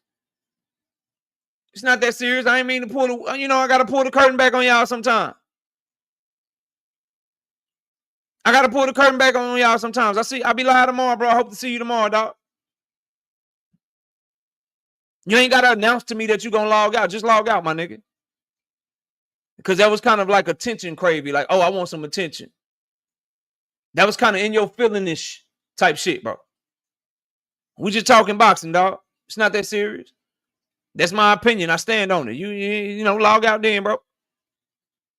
You ain't got to announce you leaving. I'm not your girl, bro. I'm not your wife. None of that shit. You ain't got to tell me you leaving, bro. Just dip. We'll see the numbers go down.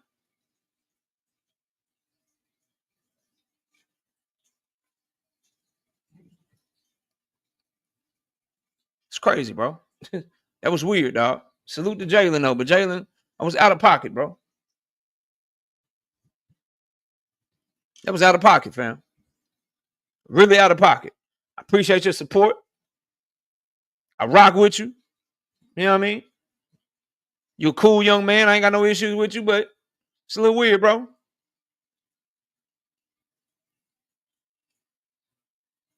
Anyway, Shakur called out Tank. No problem with it. He's on his Tank Davis tour right now. That's why you see the Donza Project interview. You see his interview with YSM. That shit gonna have Tank Davis' name all in it. Even though he fighting Williams and Zepeda, they gonna talk to this nigga about Tank more than they talk about Williams and Zepeda. They gonna do that shit. You know what I mean? That's what's gonna happen, bro. No issues with that. I'm concerned with the moves you make after you get by Zepeda if you're able to get by him. Are you going to move like a fighter that wants to fight Tank Davis? Are you going to move like a fighter that wants to get to the smoke? Or are you going to go try to sign somewhere where you know you make the fight harder to make? You see what happened with Zepeda. Are you going to learn from the Zepeda situation? I really want Zepeda, but I'm going to go to Matchroom. And now look what happened. We got this whole roundabout shit going on. And then he ends up having to do exactly what the fuck I told Big Dog Willie and others he would have to do to get the Zepeda fight. Fuck with Golden Boy. Golden Boy is the lead promoter. He got to go over there And now he's fighting on the ring card with Golden Boy as the lead promoter, and he ended up getting the Zepeda fight. If you had to do that for Zepeda, you're going to have to do that at minimum to get the Tank fight, because you don't bring revenue to the table. You got your belt, you got your skills, Big Dog Willie, Teach, Boxing Hacker, and about 4 or 5 other fans. And the only one that I can confirm that probably bought your shit is probably my dog, Big Dog Willie. The rest of them, I don't know. I don't know if they can show me a pay-per-view receipt. I don't know if they can show me a Shakur Stevenson fight ticket receipt, bro.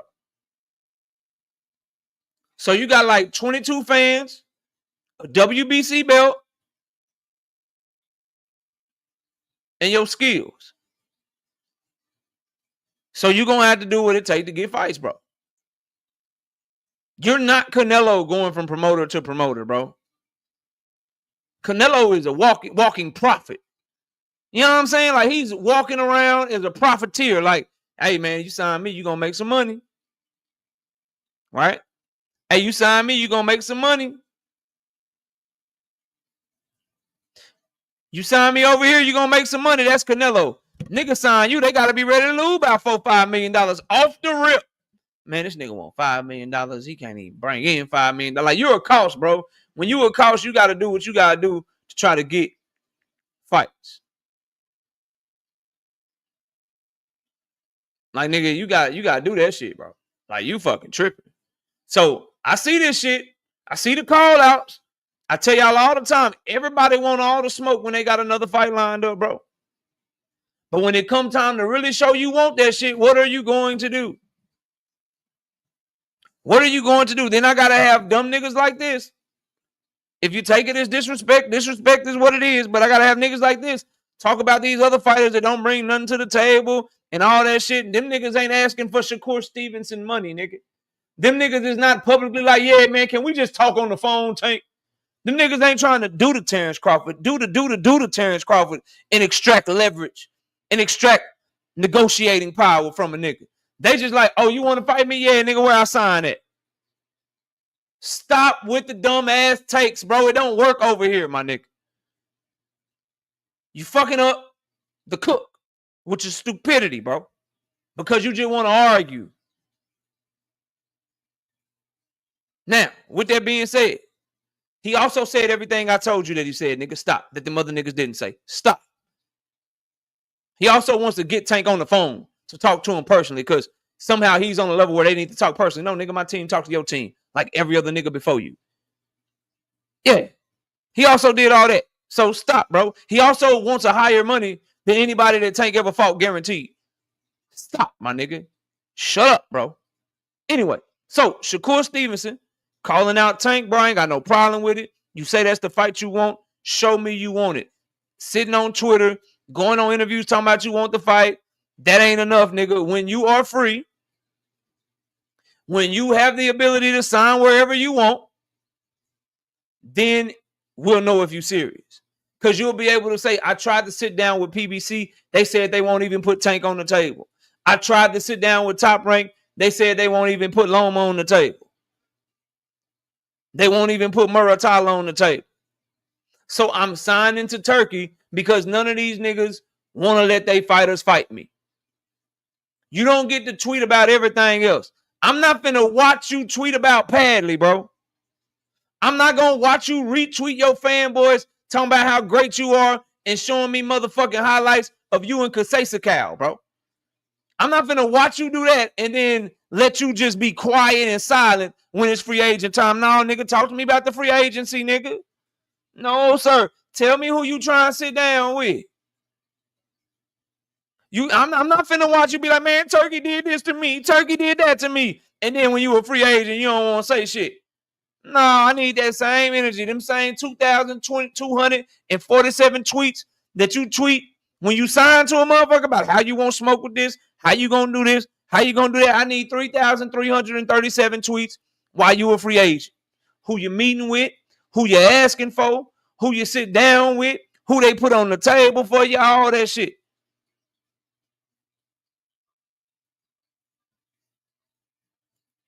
Talking about you gonna put belt ass. Night Rider got it right. Watch me jab. Watch me step back.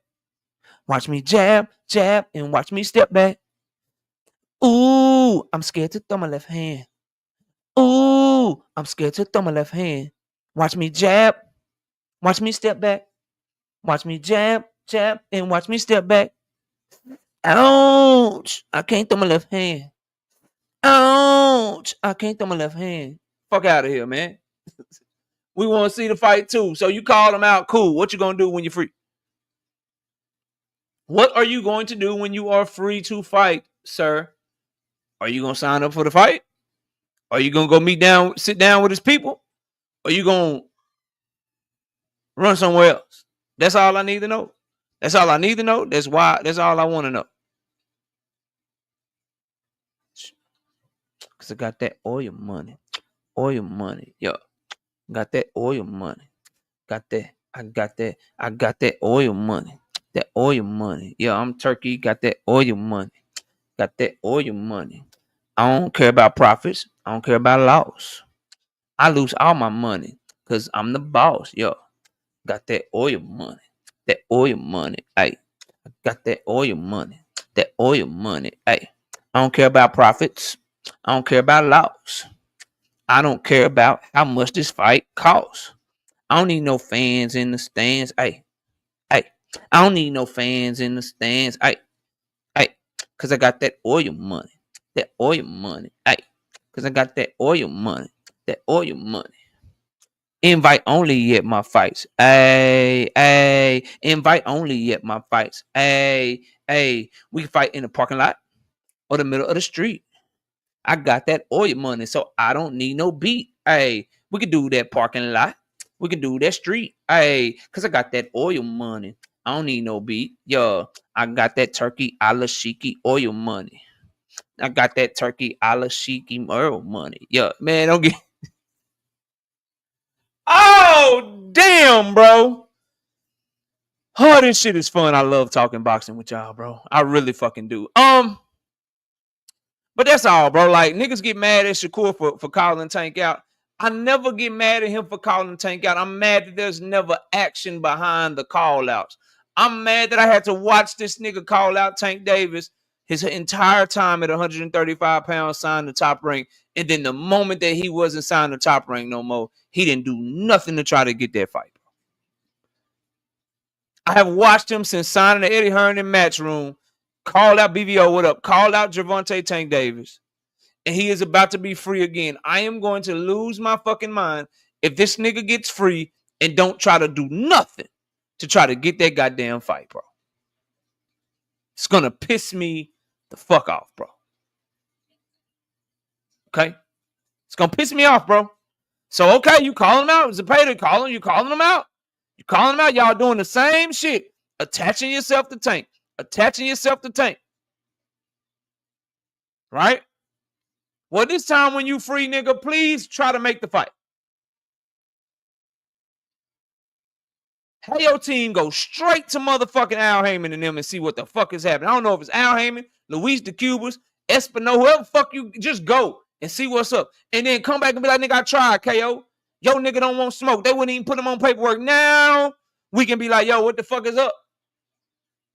Niggas had to ask you, did he even reach out to you? You like, oh yeah, they did call me. Nigga, don't you? That's like the biggest piece of news from your free agency, and you just tried to let that shit go under the goddamn, go under the fucking table without nobody knowing it. What if that reporter wasn't there that day to ask you that shit?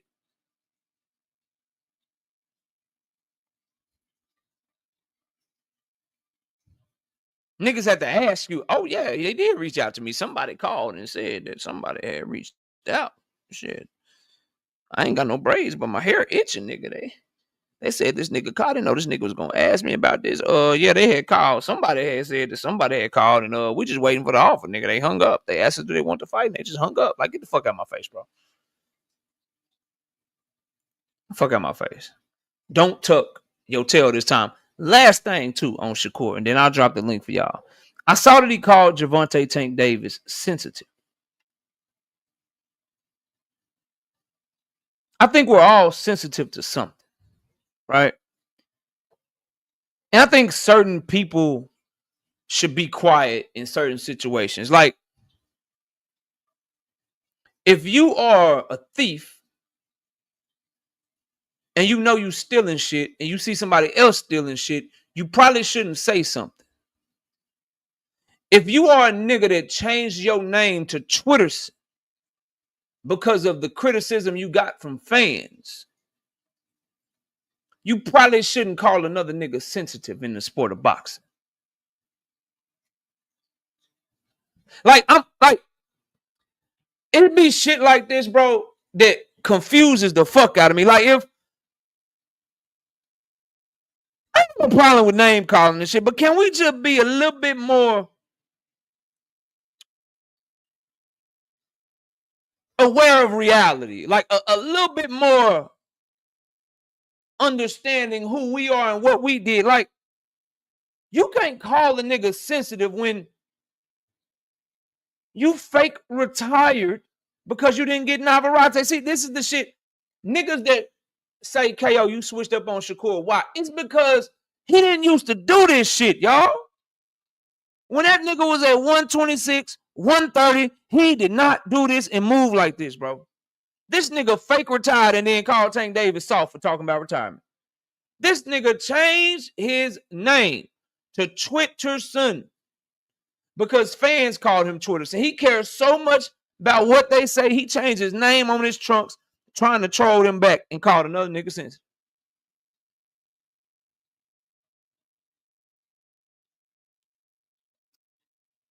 And I'm not saying Tank Davis ain't sensitive. I'm saying that if you Shakur, you really shouldn't be calling another nigga sensitive. And I just want to bring this to y'all, and then I'll drop the link. I feel where Tank be coming from sometime with these niggas. Y'all hear me out, bro. Shakur, Keyshawn, and Devin recently have all said and expressed that Tank is sensitive or he's a bitch or he's this because he gets mad that they call him out. This is what I want to bring to y'all, right?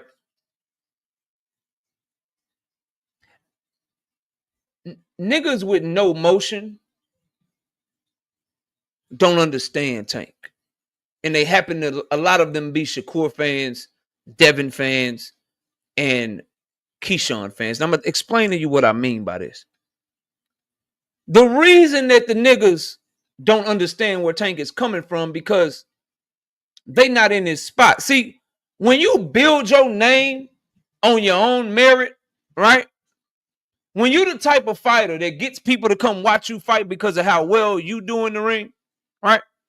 When you're the type of fighter that gets people to buy your pay-per-views because of how entertaining you are,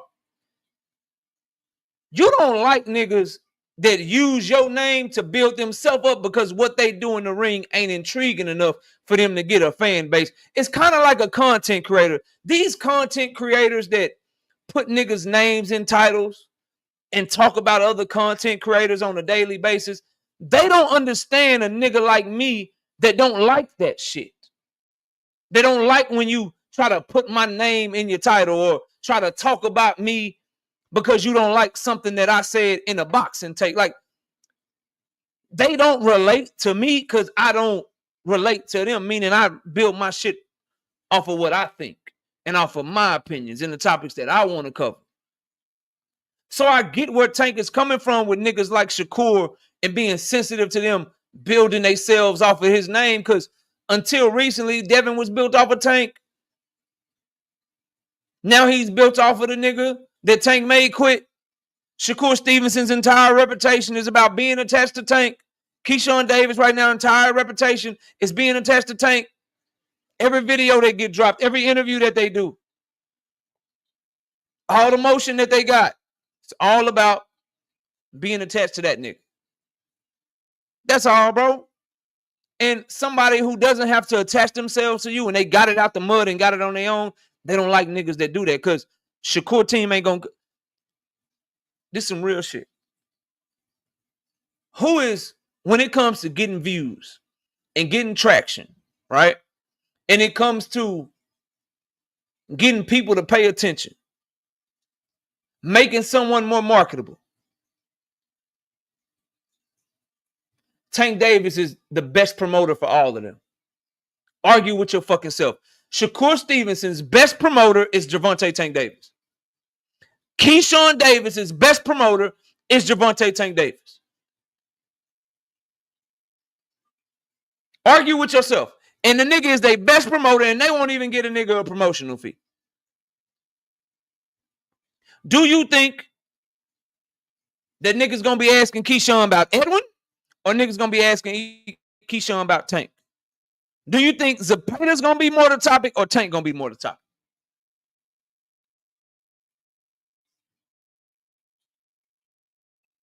So yeah, when you build your name off another nigga and you don't pay him for it, niggas gonna get mad about that, sensitive about that. Maybe a tad bit salty. Because you've successfully wiggled your way in off of my motherfucking work. Niggas only paying attention to you because of me.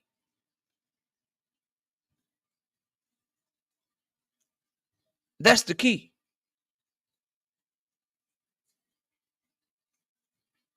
That's why the nigga is quote unquote sensitive to them, because they are dudes that gotta build themselves off of him, and he's somebody that built himself off of what the fuck he did. And they don't like it, bro.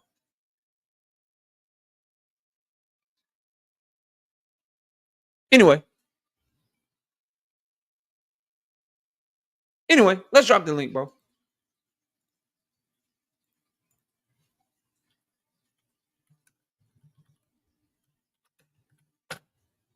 Let's open up the panel, man.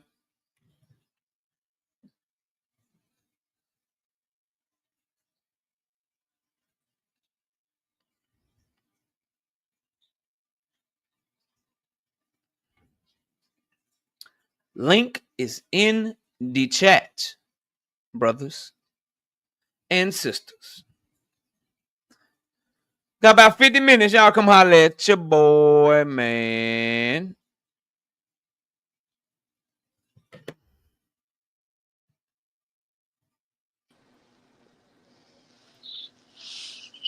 Fellas, KO. what's good with y'all?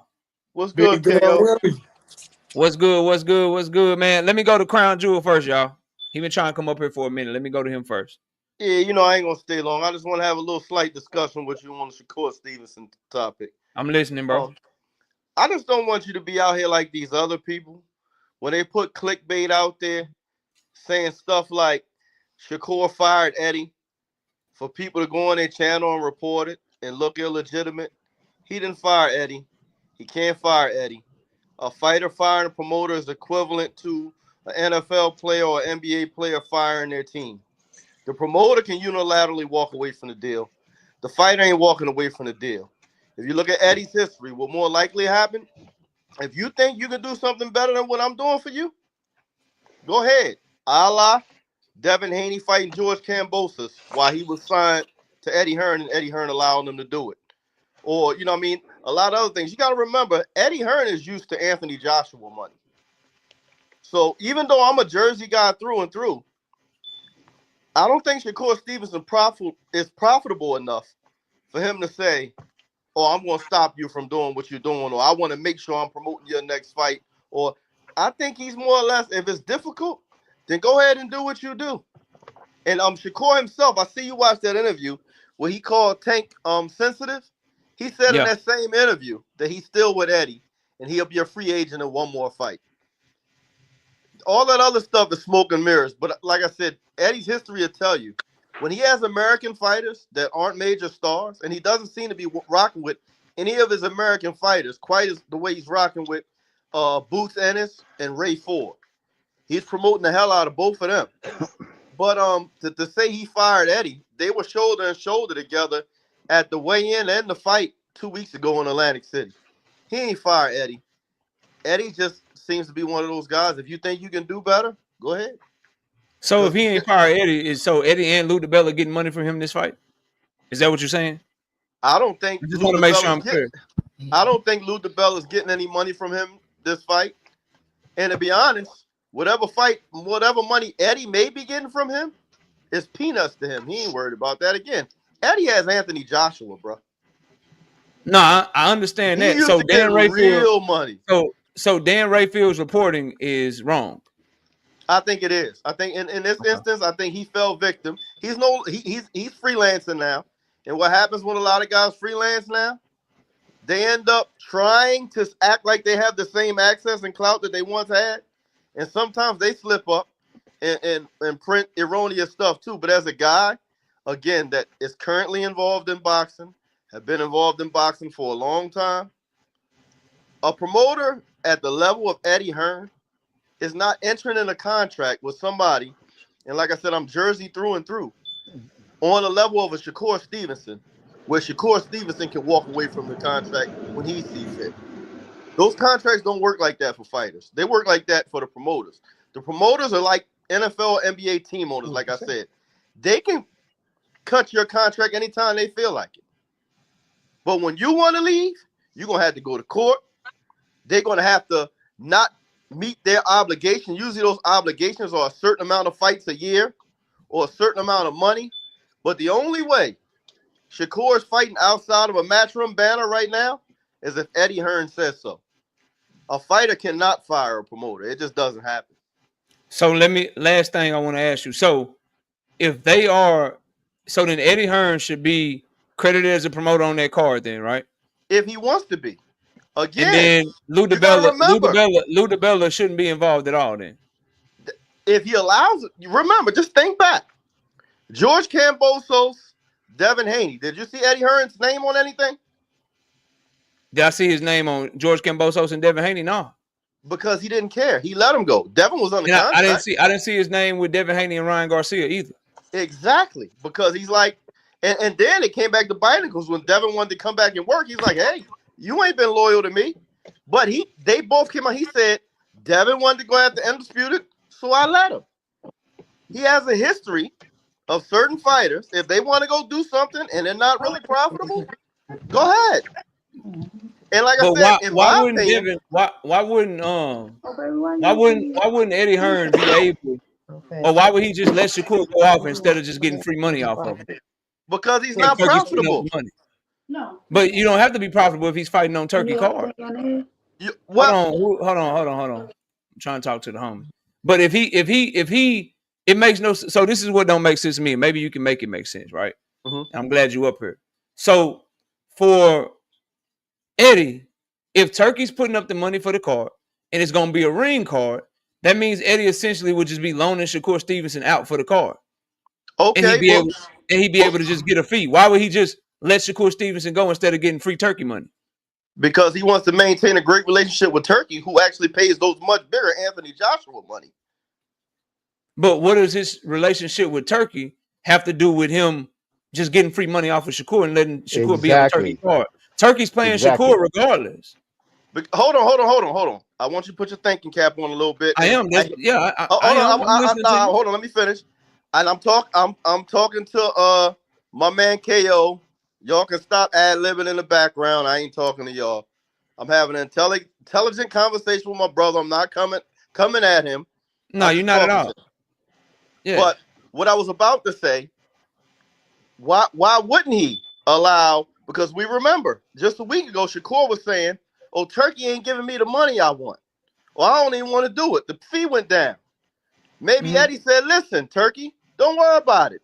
Give him my money.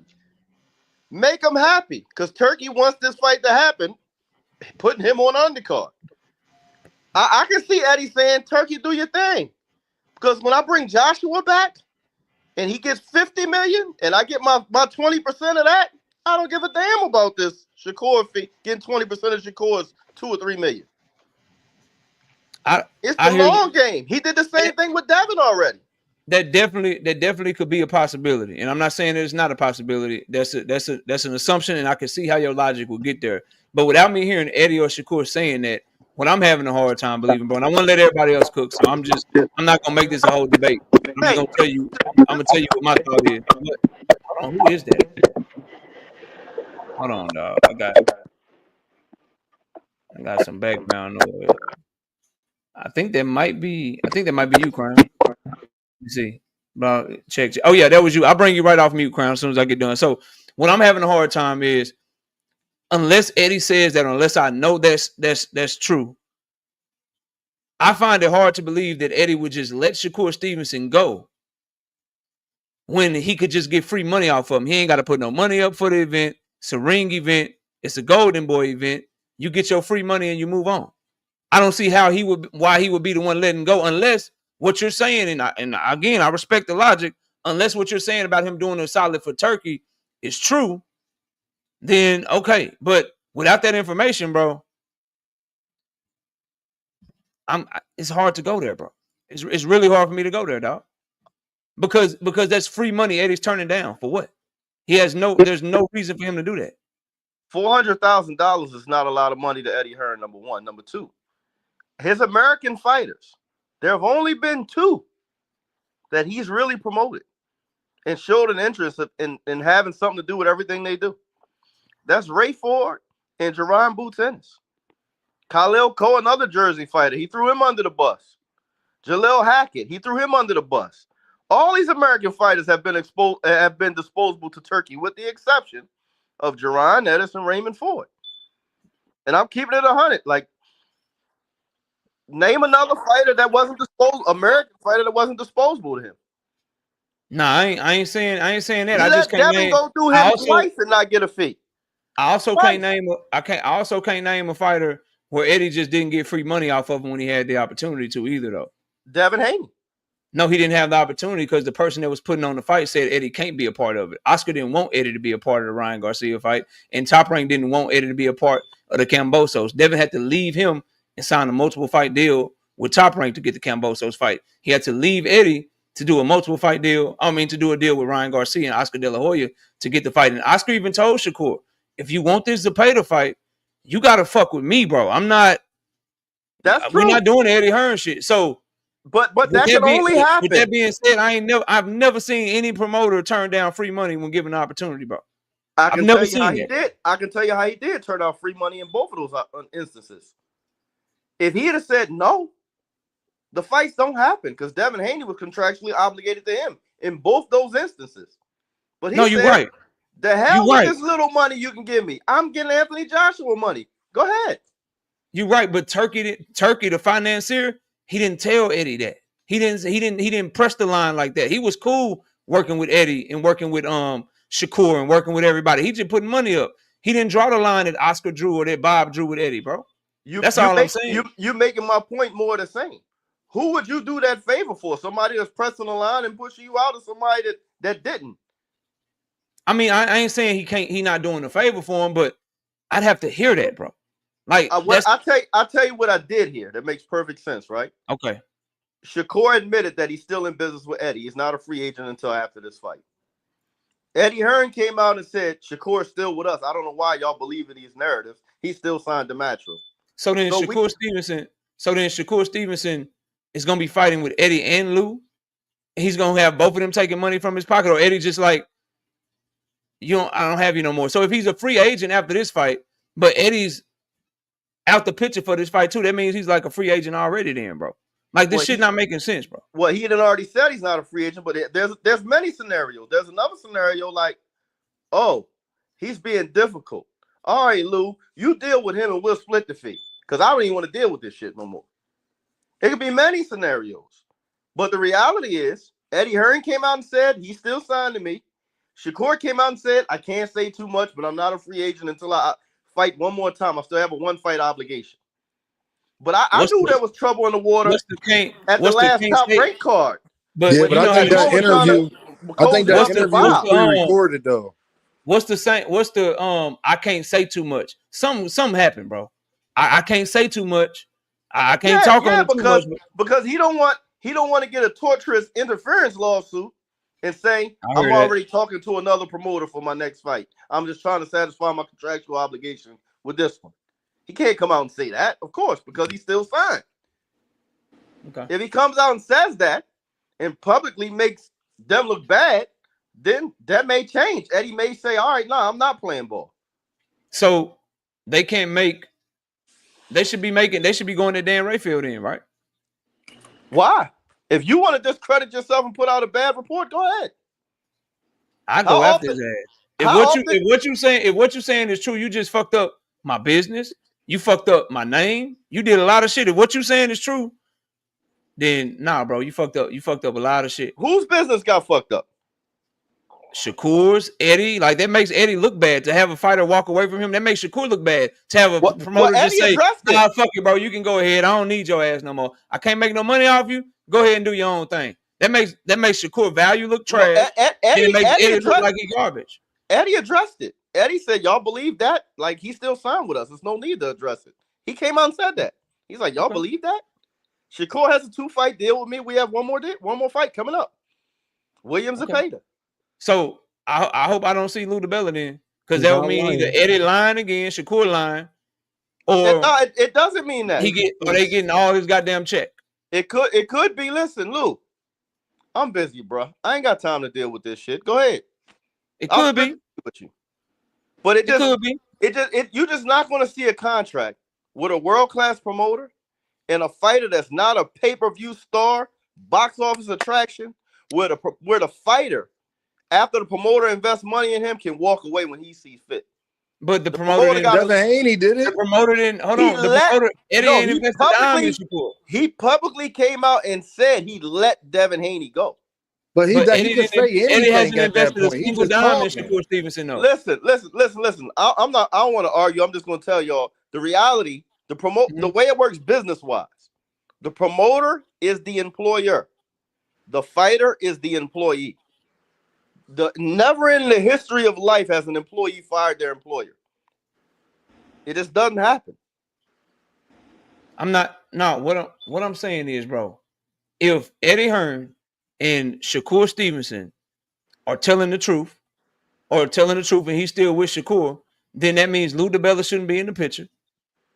That means that it should be a matchroom event and that they're still doing business together. If they're not doing business together, then Eddie and Shakur talking out both sides of their mouth. That means he's already gone from them, bro. It can't be two. It can't be both of them. Especially if this. Can I make it make sense? I just put up the article. He's not lying. He is telling the truth. Can I make it make sense, KO? Hold on. Yeah, please, bro, please. Yes, please. Okay, Lou DiBella has worked even though he's a promoter, he's worked in other capacities for Golden Boy. He's worked in other capacities for other promoters.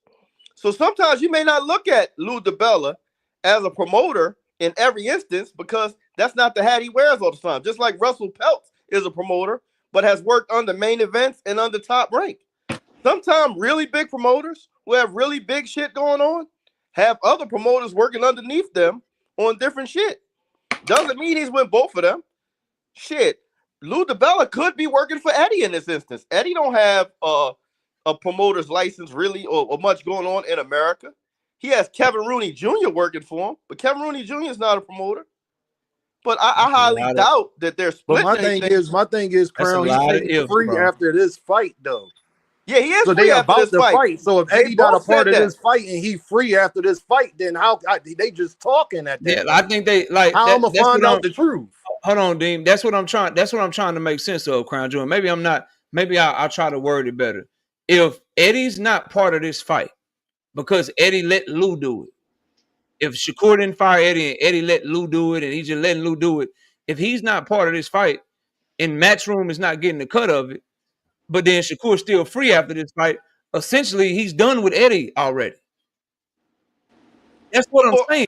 He's done with it. Like, if you're not getting no money off of it, no. I let you go, whatever. You're not getting no money, and I'm free after this fight, and I'm done with you. We don't know that he's not getting no money. Practically, he's done because Turkey's the promoter, because he's fronting the money. The promoter's the guy that puts the fight on. So anybody else putting their name on the card ain't doing them putting their name on the card anyway. These are Riyadh season cards. De La Hoya is not the promoter. Eddie Hearn is not the promoter. Turkey Al-Sheikh is the promoter. I got you. He's the finance. The Golden Boy is a lead promoter. Golden Boy is basically like TGB Promotions right now. So it really doesn't mean anything who the promoter is. And again, that makes my point further. Why would Eddie Hearn give a damn about an event that's not his anyway? He may be happy that somebody else is paying Shakur's purse. Oh, that's what he signed Shakur for, to try to put him on Turkey. That's what I'm saying, bro. Like, he signed Shakur to try to put him on turkey cards and just collect his money and never have to invest in them. So what I'm having trouble with, bro, and I think you're doing a good job of explaining it to me. The only reason I can't go there is because a lot of it, and you're very smart, bro, but a lot of it is maybe it's this KO or it could be that KO. What I'm having a hard time is in the equation you're giving me, Eddie has all the power. He has all the power. And if I have an opportunity to make easy money off of you, why would I just choose not to? And then try to act like I'm the one that's powerful. And on top of that, if he let him go already, if Eddie let him go and he don't care no more, then essentially Shakur's gone. Because if this is the last fight of your deal and I'm not making money off of you, I'm gone. Yeah, I'm free. I don't dispute that he's gone. What I have an issue with is he fired him. You can't fire him. You can't fire somebody I see what you're saying, Crown. Okay. Right. I can't fire you. Crown. Can I ask you this, Crown? You saying Eddie let him go? Shakur ain't fire him. Eddie said you could go ahead, bro. I'm good. That's the only way that can work. Oh, okay. Eddie didn't say it though. Well, that's not true. That's not true either, bro. That's not true either. You didn't see the. You didn't. Hold on, everybody. Well, show us the contract. Show it to us. What could all? And I hate that we talking in coulda, woulda, shouldas, but I want to move on. But what could also happen, Crown, is they could have got contentious. Shakur could have got Josh Dubin involved, and instead of trying to buy his way out of his contract, instead of trying to go legally, they probably could have just agreed to part ways. And again, that have to be a decision of Eddie's.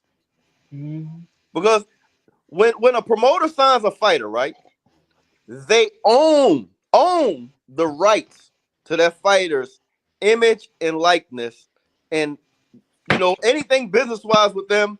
It's like a rapper signing to a record deal. Okay. That fighter becomes that promoter's employee. It's like, or an NFL team owning a player's rights. The only way I lose those rights is if I negotiate them away or give them away. You can't take them from me. Okay. Well, if Eddie decides he ain't happy, Shakur will be on the shelf in court for the next year trying to get out his contract and fight, period. So the logic that, he fired his promoter, it just doesn't make logical sense business-wise. It can't happen. I got you. Again, Eddie has a history of American fighters that don't really have a big following behind them. Oh, you want to go do that? Go ahead, knock yourself out. I don't even make it in America without paying taxes. I mean, you making Shakur look worse up here, man. I hate, but I gotta keep you making him look bad over here, man. I gotta keep it 100. In your scenario, Eddie was like, nigga, just go. I'm kicking you out the door. But Eddie never said this though. Eddie said that. Only had 2 wives. Bro. Y'all let me catch the super chats and I'll let y'all get in on it, bro. Appreciate my dog Crown Jewel for coming up here, man, and educating us on some stuff, man. Thank you. We got Brashton McClendon with the 5-piece in the super chat. He says Eddie wants the money from the Tank fight. He not slick. One fight left and lets him work with Lou. LOL. Nah, he ain't shit. According to what both of them are saying, they saying shit. Eddie ain't getting in on nothing because Shakur gone after this. So essentially, he gone right now because Eddie showed him the door, and not the other way around. Is what Crown's bringing to the table. So I'm not saying he showed him the door. I'm just saying he can't leave unless Eddie says you can. How? When they only got that's not true. The contract, God, this is bullshit, bro. He only signed for 2 fights. Terrence, why is it bullshit, bro? No sense what you said. Because this man keeps saying it. He said he got a contract. Can he show us the contract he's talking about? Because it don't make sense. If Shakur wait, can you talk for like a half hour, bro? You talk for like a half hour, bro. You talk for like a half hour, bro. I'm gonna give him what he wants. All right, can I finish first? Can I finish first? Crown. Go ahead. Okay. First of all, like I'm saying, bro, you first of all, you said you got a contract. Let me see the contract. If you're not going to show it and you can't show it, then don't tell me you got a contract because I don't want to hear it. The second thing, if the contract, wait, that's one point. Let me finish. The second point. You said if I'm not going to show you the contract, shut up. Why you got to cut somebody off? Why you got to cut me off? Those are the kinds of contract right there. Okay, show That's it. another contract right there. Okay, show it. We can't see what the details are. Personal information. Post Hold it. on, y'all. Let me You have to post. Let me quarterback this. Let me quarterback this. Hold on. So I think what he's saying, Crown Jewel, is the contract between Shakur and Eddie.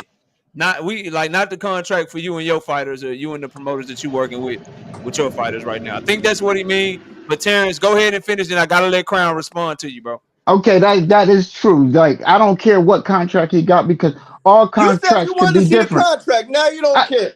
I do want to see the contract, like Knockout just said. You have it. Show it to us then. Show us the contract then. I don't like he said. I don't care about 2 contracts. I didn't say any contract. I don't care about your. Frankly, I don't. I'll be honest. Don't. Second point is you didn't see the contract. We know that Shakur, when Shakur was talking originally about Eddie Hearn in the Tank fight, what did he say? He said, "Oh yeah, he don't want me involved in the Tank fight. I'm not going." So obviously that contract might. Him at that point. You make no sense. Listen. No. Let me finish. He said. Hold on, Joseph. Yeah, you want to cut me off? He said Eddie's not going to have nothing to do with a Tank fight, which basically meant that this contract, whatever they signed, might have been different. So in terms of who got fired, it's semantics, my man. It's semantics, because if both of them could opt out, you could say that Shakur is firing him by not re-signing him, unless you have concrete evidence that unless you have concrete evidence that Shakur wanted to stay on with Eddie and Eddie said, "No, I'm not signing you." That's the only way you can say Eddie fired him. But if it was mutual or Shakur just didn't want to sign with him, you could say semantically that he fired him. It's just a word. It's just words. But the same actions is the same thing either way. He fired him. That don't make sense. How can that don't hey, let me respond. KO said I can respond. Hey, KO, go ahead. Yeah, let him respond, bro. And man, let me go after. I got you, bro. Yeah, because we got to pass this around. Go ahead, Crown. It does matter, because if we have a contract for a certain number of fights and you have to finish your obligation for that number of fights, then you didn't fire me. And if the only way you can break that contract is if I allow you to break the contract, again, you didn't fire me. It's not semantics. But the word fire has a definition. And by definition, a fighter does not have the ability to fire a promoter. That's number one. Number two, you said, hold on, shut up. Let him finish. Let him finish. Why you got, bro? I ain't tell you to shut up, bro. That's disrespectful, bro. Don't tell me to shut up. I'm grown ass man. I'm grown ass man. Don't tell me to shut up, bro. You shut up, nigga. Don't call me a nigga. You don't even know me. Come on, don't tell me to shut up. Don't tell me to shut up. Don't tell me to shut up. Don't tell me to shut up. I told you shut up. You're right. I ain't your boy. I ain't your man. You're right. All right. I'm trying to give you your respect. Okay, well, give me mine and I'll give you yours. Okay, go ahead. I said I should have told you to shut up. Let me finish. Okay, we good. All right. The reality is, every state that has a serious athletic commission has standardized contracts.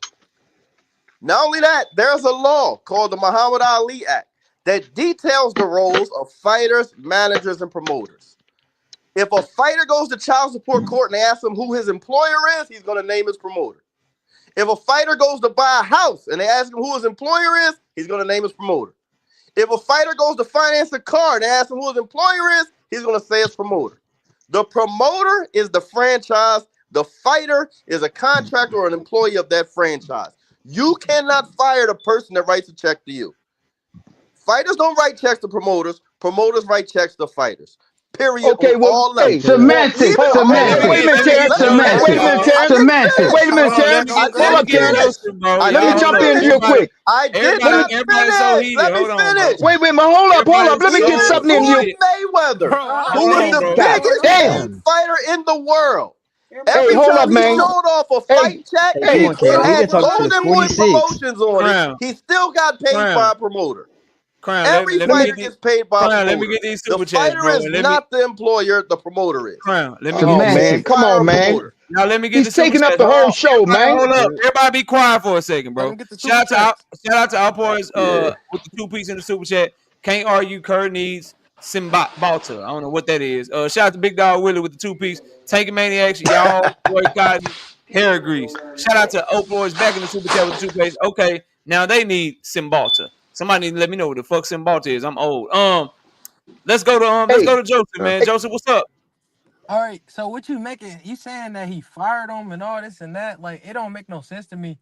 So when they saying they only signed for 2 fights, and like after the 2 fights, you can't fire everybody free to go to where they go. So it don't look like nobody fired nobody. The issue is, Joseph, is that there's a fight remaining though, so they haven't split. The issue is they have a fight remaining. Hold on, Joseph. The issue is they have this this week, fight, as of this week, and apparently there's a confusion as to whether or not Eddie is going to be collecting a fee off of this fight, because Shakur's fighting on the ring card, he's fighting on the Golden Boy card. That means if he's still signed the match room, that means they're basically loaning him out to another promoter. And when you loan your fighter out to another promoter, you can get up to a 20 to 25% promotional fee that your fighter will have to pay you out of their purse since you letting them fight on somebody else's card. The question is, the question is 3 parts, right? Is Shakur somehow get his way out of his contract by saying, Eddie, you didn't meet your obligations, so I'm able to get out my contract because you didn't hold up your side of the deal, and so I'm going over here, and so he cut Eddie out? Or did Eddie say, yo, no, Shakur, I'm good, go ahead and do what you want to do because I'm trying to get this turkey money? Or 3, is Eddie just like, fuck it, turkey, I'll do you a favor. You go ahead and just make sure you make this Bivol fight for me. Make sure you make this AJ fight for me, and I won't even worry about collecting money for Shakur. I'll give it back to you, Joseph. I think the difference of what happened is kind of why what's going on is going on. But it's clear that something happened with Shakur and Eddie to where Eddie not going to be a part of this, but Shakur is going to be going after this fight. Wow, they're both saying, no, I'm still with Eddie. Oh, I'm still with Eddie. I really want somebody to ask Eddie Hearn in the upcoming interview, are you getting a fee for Shakur fighting on Golden Boy's card? And if the answer is yes, okay, he's still with Eddie. If the answer is no, the follow-up question needs to be, why not? I got a question.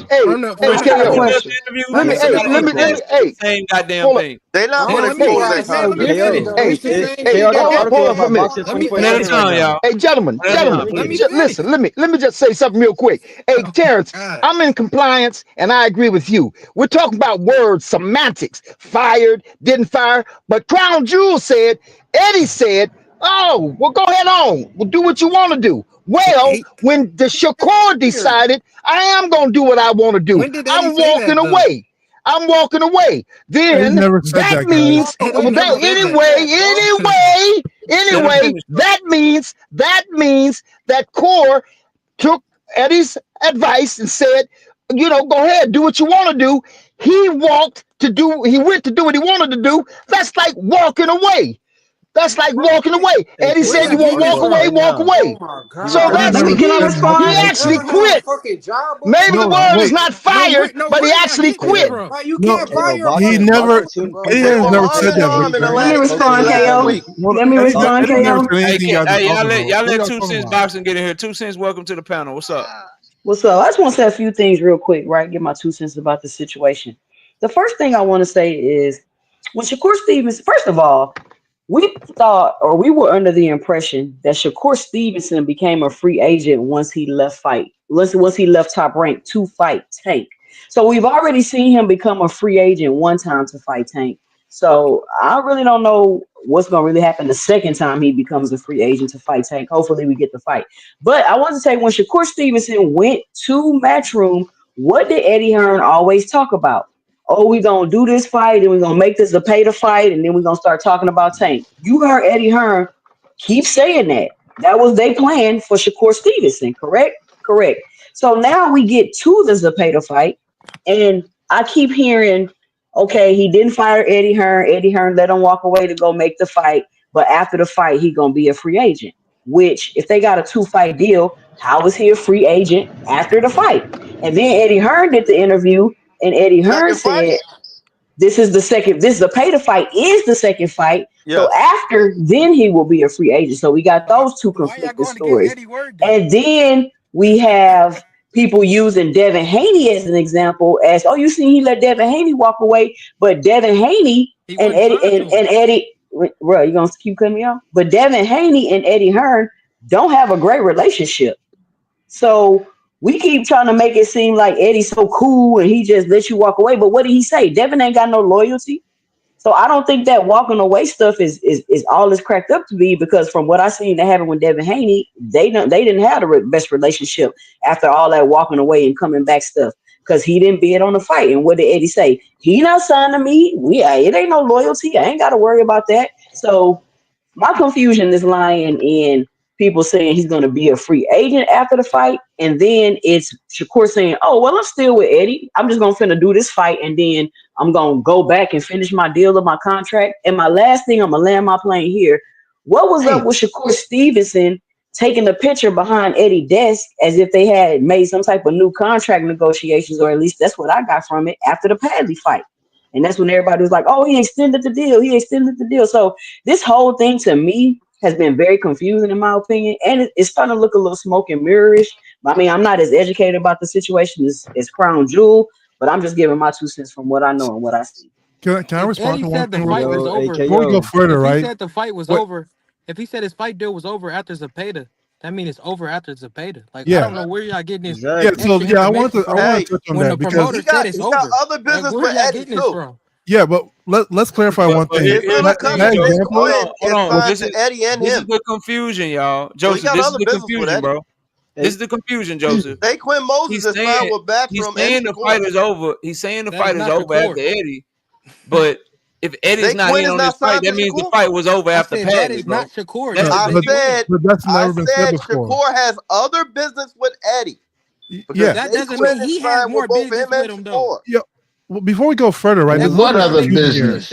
Hold up, guys. Hold up, guys. Let me speak. Let me say one thing. And still has another fight, bro. That's what it is, an article. Let me just say one thing, right? So Eddie Hearn never said that he's gonna let Shakur go to do the Zepeda fight. That was Crown Jewel's example when he was on to knockout. It was just an example. It was just an example. It was just like just an example. It wasn't something that Eddie Hearn said. So it's not quote on Eddie. Eddie Hearn said that he's doing the Zepeda fight. That's what Eddie Hearn said. Yeah, and then after that, he says Shakur's deal's over, and hopefully they can do business in the future. That's exactly what Eddie Hearn said. That is what he said. And there's an article on it right now today. All this about Eddie Hearn letting Shakur go. That's never been verified by Shakur or Eddie Hearn. No, Eddie Hearn did. How did Shakur get fired then? This is only coming. Where does Lou DiBella come from, y'all? Where does Lou DiBella come from? Yeah, so what is the purpose of Lou DiBella? Can somebody explain that? That Dan Rayfield stated. It comes from the anonymous source that was stated that Dan Rayfield quoted. Hey, can I say so something? Dan Rayfield said he got it from a source, and that's where it came from. The team hasn't said anything. I just want to let everybody up here know. We will know it is April the 23rd. The fight is July 12th. Fortunately for us, they have to report all this shit to the commissions. They have to promote. They have to report all of this shit. Compton reported the article. So we will have an opportunity to see what promoters are part of the fight. We'll have an opportunity to see who's funding the fight. We'll have an opportunity to see all of the people on record for this fight because it's in New York, and we get good paperwork from the New York State Athletic Commission. So we'll know who telling the truth, who lying. Is he still really with him? Because if you see that paperwork and you see Matchroom on it, then okay, Eddie and Shakur were telling the truth. If you see that paperwork and all you see is Golden Boy on it, or some Shakur Stevenson promotions, or some other Turkey Island Sheik promoter, and you don't see Matchroom on that shit, then you know that all this shit was smoke and mirrors and a lot. So we'll find out soon enough. We'll find out soon enough. So but based off what when they put I'm gonna go to Dean. But when they put the fight up on BoxRec, I want everybody in here. Go to the fucking BoxRec. Look up the event. See who the promoter is. I'm gonna get the New York State Athletic Commission paperwork. Y'all know I always do. I got a good source for the New York State Athletic Commission paperwork. I'm gonna get that shit. So we'll know soon enough, bro. We all know. Everybody up here is smart. People are speculating. Y'all know I love that shit. I love giving our opinions based on the facts we have in front of us. We all get to find out come the day of the fight once they put all the shit up. So I just want to make sure that everybody knows it's a lot of confusion, but we'll get an answer to these questions. We'll get an answer to all of them. I just want Dean, to say can I this. say something before you go real quick, Dean? Can I say something real quick? Hold on. The part everybody is missing, that part of it don't matter. I don't care if Eddie with him for this fight, not with him for this fight, who fired who. The main part is if Shakur is not re-signing, I'm worried about the fights after this point. Because if he's not re-signing with them, and this is the last fight, it don't make no difference. It still was a bad move, the whole thing. It doesn't make a difference. Because just 2 weeks ago, he said he was the best promoter in boxing. So for him to not re-up with fights past Zepeda, we've been knowing Eddie was going to be with Zepeda. Even if he's not, it doesn't matter because the minute that Shakur step in the ring, he's no longer with Eddie Hearn anyway. The question is he going to re-sign with Eddie? And it's looking like that's not going to happen. That's why Eddie's trying to say. I have to disagree. Why is that bad, D? Hold on. One at a time, y'all. And then I'm going to Jay. Jay ain't said Please. nothing either, man. I'm going to Jay after this. Jay ain't said nothing either. Go ahead, Dean. At the end of the day, it's about if he's going to re-up with Eddie Hearn. Who cares if he's fighting Zepeda unless Zepeda gets out of it. So after this, if he's not back with Eddie, then he's not with Eddie, period. Who go doesn't matter. The fact is Shakur Stevenson should have never went over there in the first place. That's the fact. So why would go ahead. But what's bad about it, Dean? Shout out to London Walker. He just wasted his whole year. Hold on, Terrence. Don't ask him no question, bro. Hold on. London Walker with the 5-piece in the super just says, "Happy B-Day, blood, more life, more blessings." Appreciate you, bro. Appreciate the support. Jay, go ahead, man. What you got for the show, bro? Yo, hey, is Tim Compton a trustworthy guy or no? Who? Tim Compton. I don't know who that is. All right, but it says Eddie Hearn says he spoke to promoter Lou Diabella about the Shakur Stevenson reportedly leaving Matchroom to sign with him for the next fight against William Zepeda July 12th in New York. Hearn states that he reminded Diabella about him signed with him for the 2-fight deal and that he has another fight left. And then he also said that Diabella has said absolutely fine and that Eddie is going to meet with Shakur's team in Turkey next week and they're going to have some discussions about what's going on. So that's what I got off on the article. So I got you, Jay. So if nothing's going on, what the fuck? If nothing happened, what he need to meet with niggas for, bro? Like this is what that's what I'm saying, bro. Like they be trying to play with us, dog. Like if ain't nothing going on, hold on, bro. If nothing's going on and it's business as usual and everything good, and I'm still with Eddie, he's still with me. What you need all these meetings and shit for, bro? I'll tell you why. Shakur Stevenson's in the algorithm like a motherfucker right now. Nah, bro. Nah.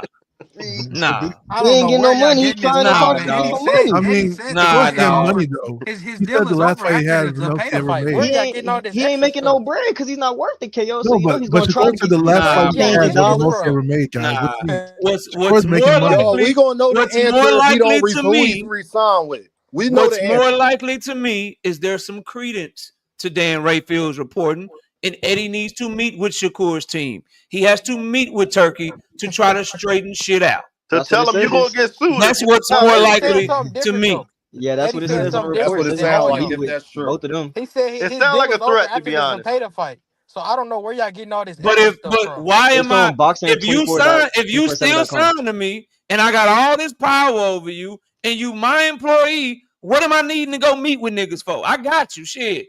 I'm the nigga that can let you go. Just a reminder. Just a reminder. I'll tell you why I meet with him. So you a reminder. Yeah, just a reminder. Yeah, that happens all the time. If you don't stop. That happens all the time. We gotta give him a reminder. But Crown Jewel, let me ask you a question. What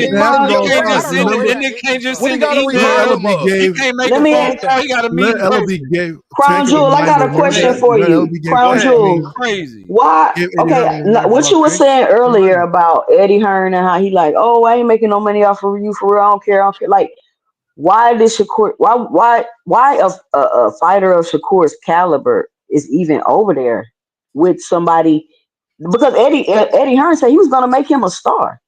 So he was saying he's going to make him a star and he ain't been promoted correctly. So how do you go from that to, it's whatever, I ain't really making no money off of you? You get what I'm saying? Like, I got mixed feelings about that because I think Eddie Hearn does a great job of promoting Jerron Boots Ennis.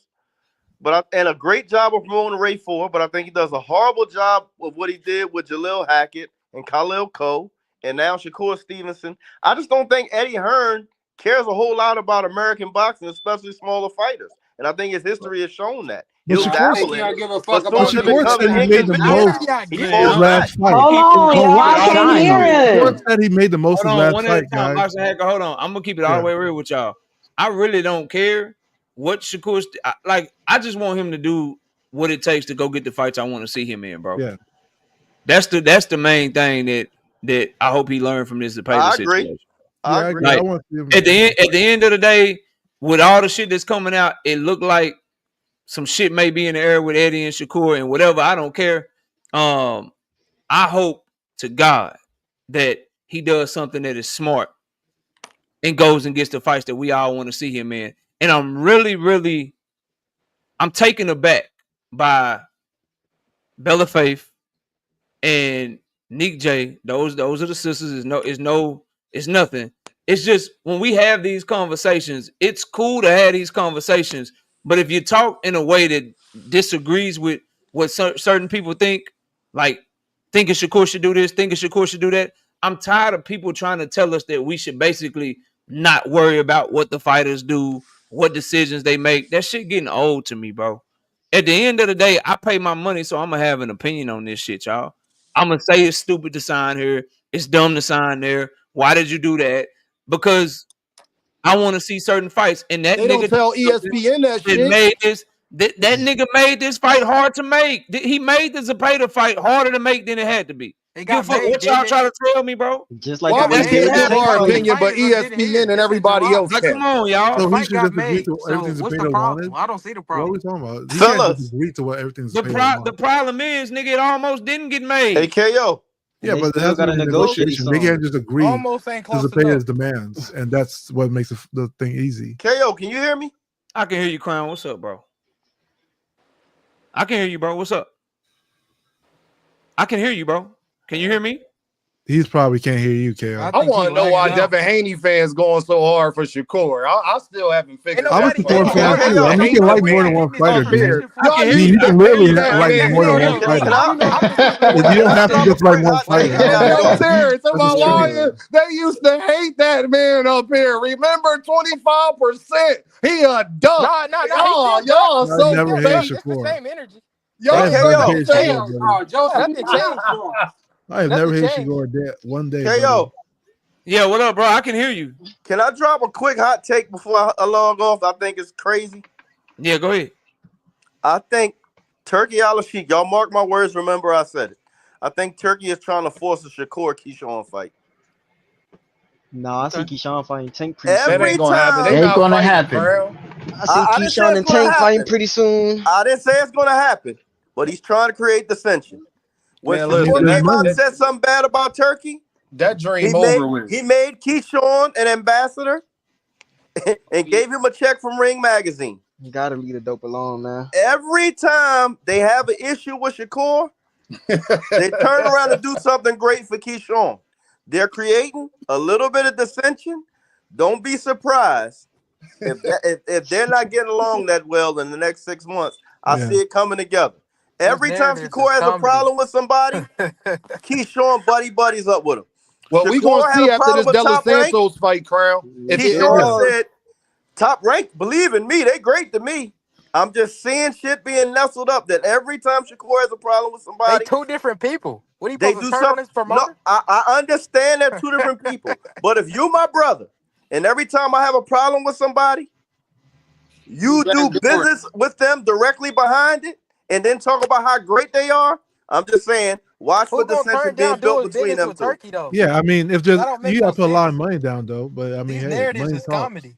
If they paying them, why wouldn't you take the Yeah, money? they Hey, spar. y'all let me Be a glorified let me sparring say match. this. Y'all let me say this real quick. So, Nick, I would say my opinion does matter to these boxers because Devin Haney sent Bill over here to try to bet me some money one time. Bill came over here directly trying to debate me. Brian Norman Sr. came over here trying to debate Devin me. just came at you. Shakur Stevenson hopped up on a panel I was on one time to try to talk to me. He changed his name to Twitterson because of a bunch of fans. So I would say that fighters do care about fans. And then, or my opinion, I can't speak on everybody else. Then to Bella, I would say, she says you can have your opinion, but the fight got made and the direction of the discussion usually goes the same way every time. Well, the way that this discussion went was I said 7 or 8 months ago that Shakur Stevenson would have to go to Golden Boy and go do what Oscar De La Hoya said he had to do to make the fight. And I was told he could sign the Matchroom, that Eddie could get the fight done, that signing to Eddie was a good move. Lo and behold, he's fighting on a Golden Boy card now. So, yeah, the fight got made. But 8 months later, doing the exact fucking thing I said he would have to do to get the fight. He only fought Pat. And I think he's on Berlanga's Hold on, undercard. bro. Stop talking, bro. I hear what y'all are saying. I really do. But the facts don't back up what y'all are saying. They care a lot about what I say.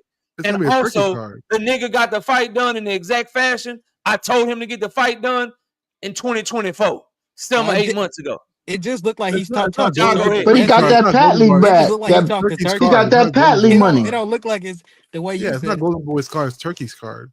Well, can I say something? I don't care if the fighters care or not. How about that? I don't care if the fighters care or not. And they don't care. So what? We gonna still talk about it. It's only 2 minutes left in the show, bro. It's mad disrespect. ESPN don't care if LeBron, man. Crazy to me, bro, to like hear fighters don't give a fuck about what fans think. When I'm one of the reasons that you got millions, nigga. If I don't buy your pay-per-views, if I don't buy your motherfucking tickets to your fight, if I don't get my DAZN subscription, if I don't get my ESPN Plus, you niggas don't get no money. Tank say it all the time. He don't give a fuck out of here, bro. Y'all ain't gonna tell me my shit don't matter. No, fans matter, you know. Yeah, fans matter. Yeah, fans matter. They wouldn't come at you if they didn't care. They care. Yeah. It matter enough. It matter enough. Boxing dads say they gonna slap KO. It matter that part. When I see him. That's how much it matters. Teach, it is a ring. The last thing, y'all. Teach, it is a Ring Magazine event. Golden Boy is the lead promoter. Because Ring Magazine is a magazine. They are not a promoter. The promoter that Turkey selected to be the lead promoter for this event is Golden Boy. You know who the lead promoter is for the Ryan Rowley, Devin Ramirez, Honor Barboza Jr. card? You know who the lead promoter is for that one too? It rhymes with Schmoden Schmoy. He just using their license. Turkey just using their license. Yeah, I mean that's all he doing. Turkey paying for everything, so he the lead on that. He using their license. That's all he doing. When you say somebody lead, that means that somebody keep paying that money. Because he's using a license, he gonna look out for him and do everything in their favor. Hell yeah! Like man, Shakur better watch that boy, dog. Man, he doing just how people. Hey, KO, that's not gonna matter, bro. It's gonna be so one side. We're gonna knock this boy out. I appreciate all y'all. Knock him out. All right, my guy. It's 10:30. Right. Everybody have a great night. Peace I'll out. catch y'all tomorrow night. Tomorrow night is our birthday stream. So everybody come here ready to have a good goddamn time tomorrow. All right? Salutes. Y'all come have ready to have a good fucking time tomorrow. We are going to celebrate my birthday tomorrow. Everybody pull up on me. We're going to have fun. There will be some old fashions involved. Might be some shots involved. We gonna have some fun tomorrow night. I'll see y'all soon. We out of here. Shout out to Miss KO. Shout out to everybody that came through. We'll catch y'all tomorrow night. Peace out, y'all.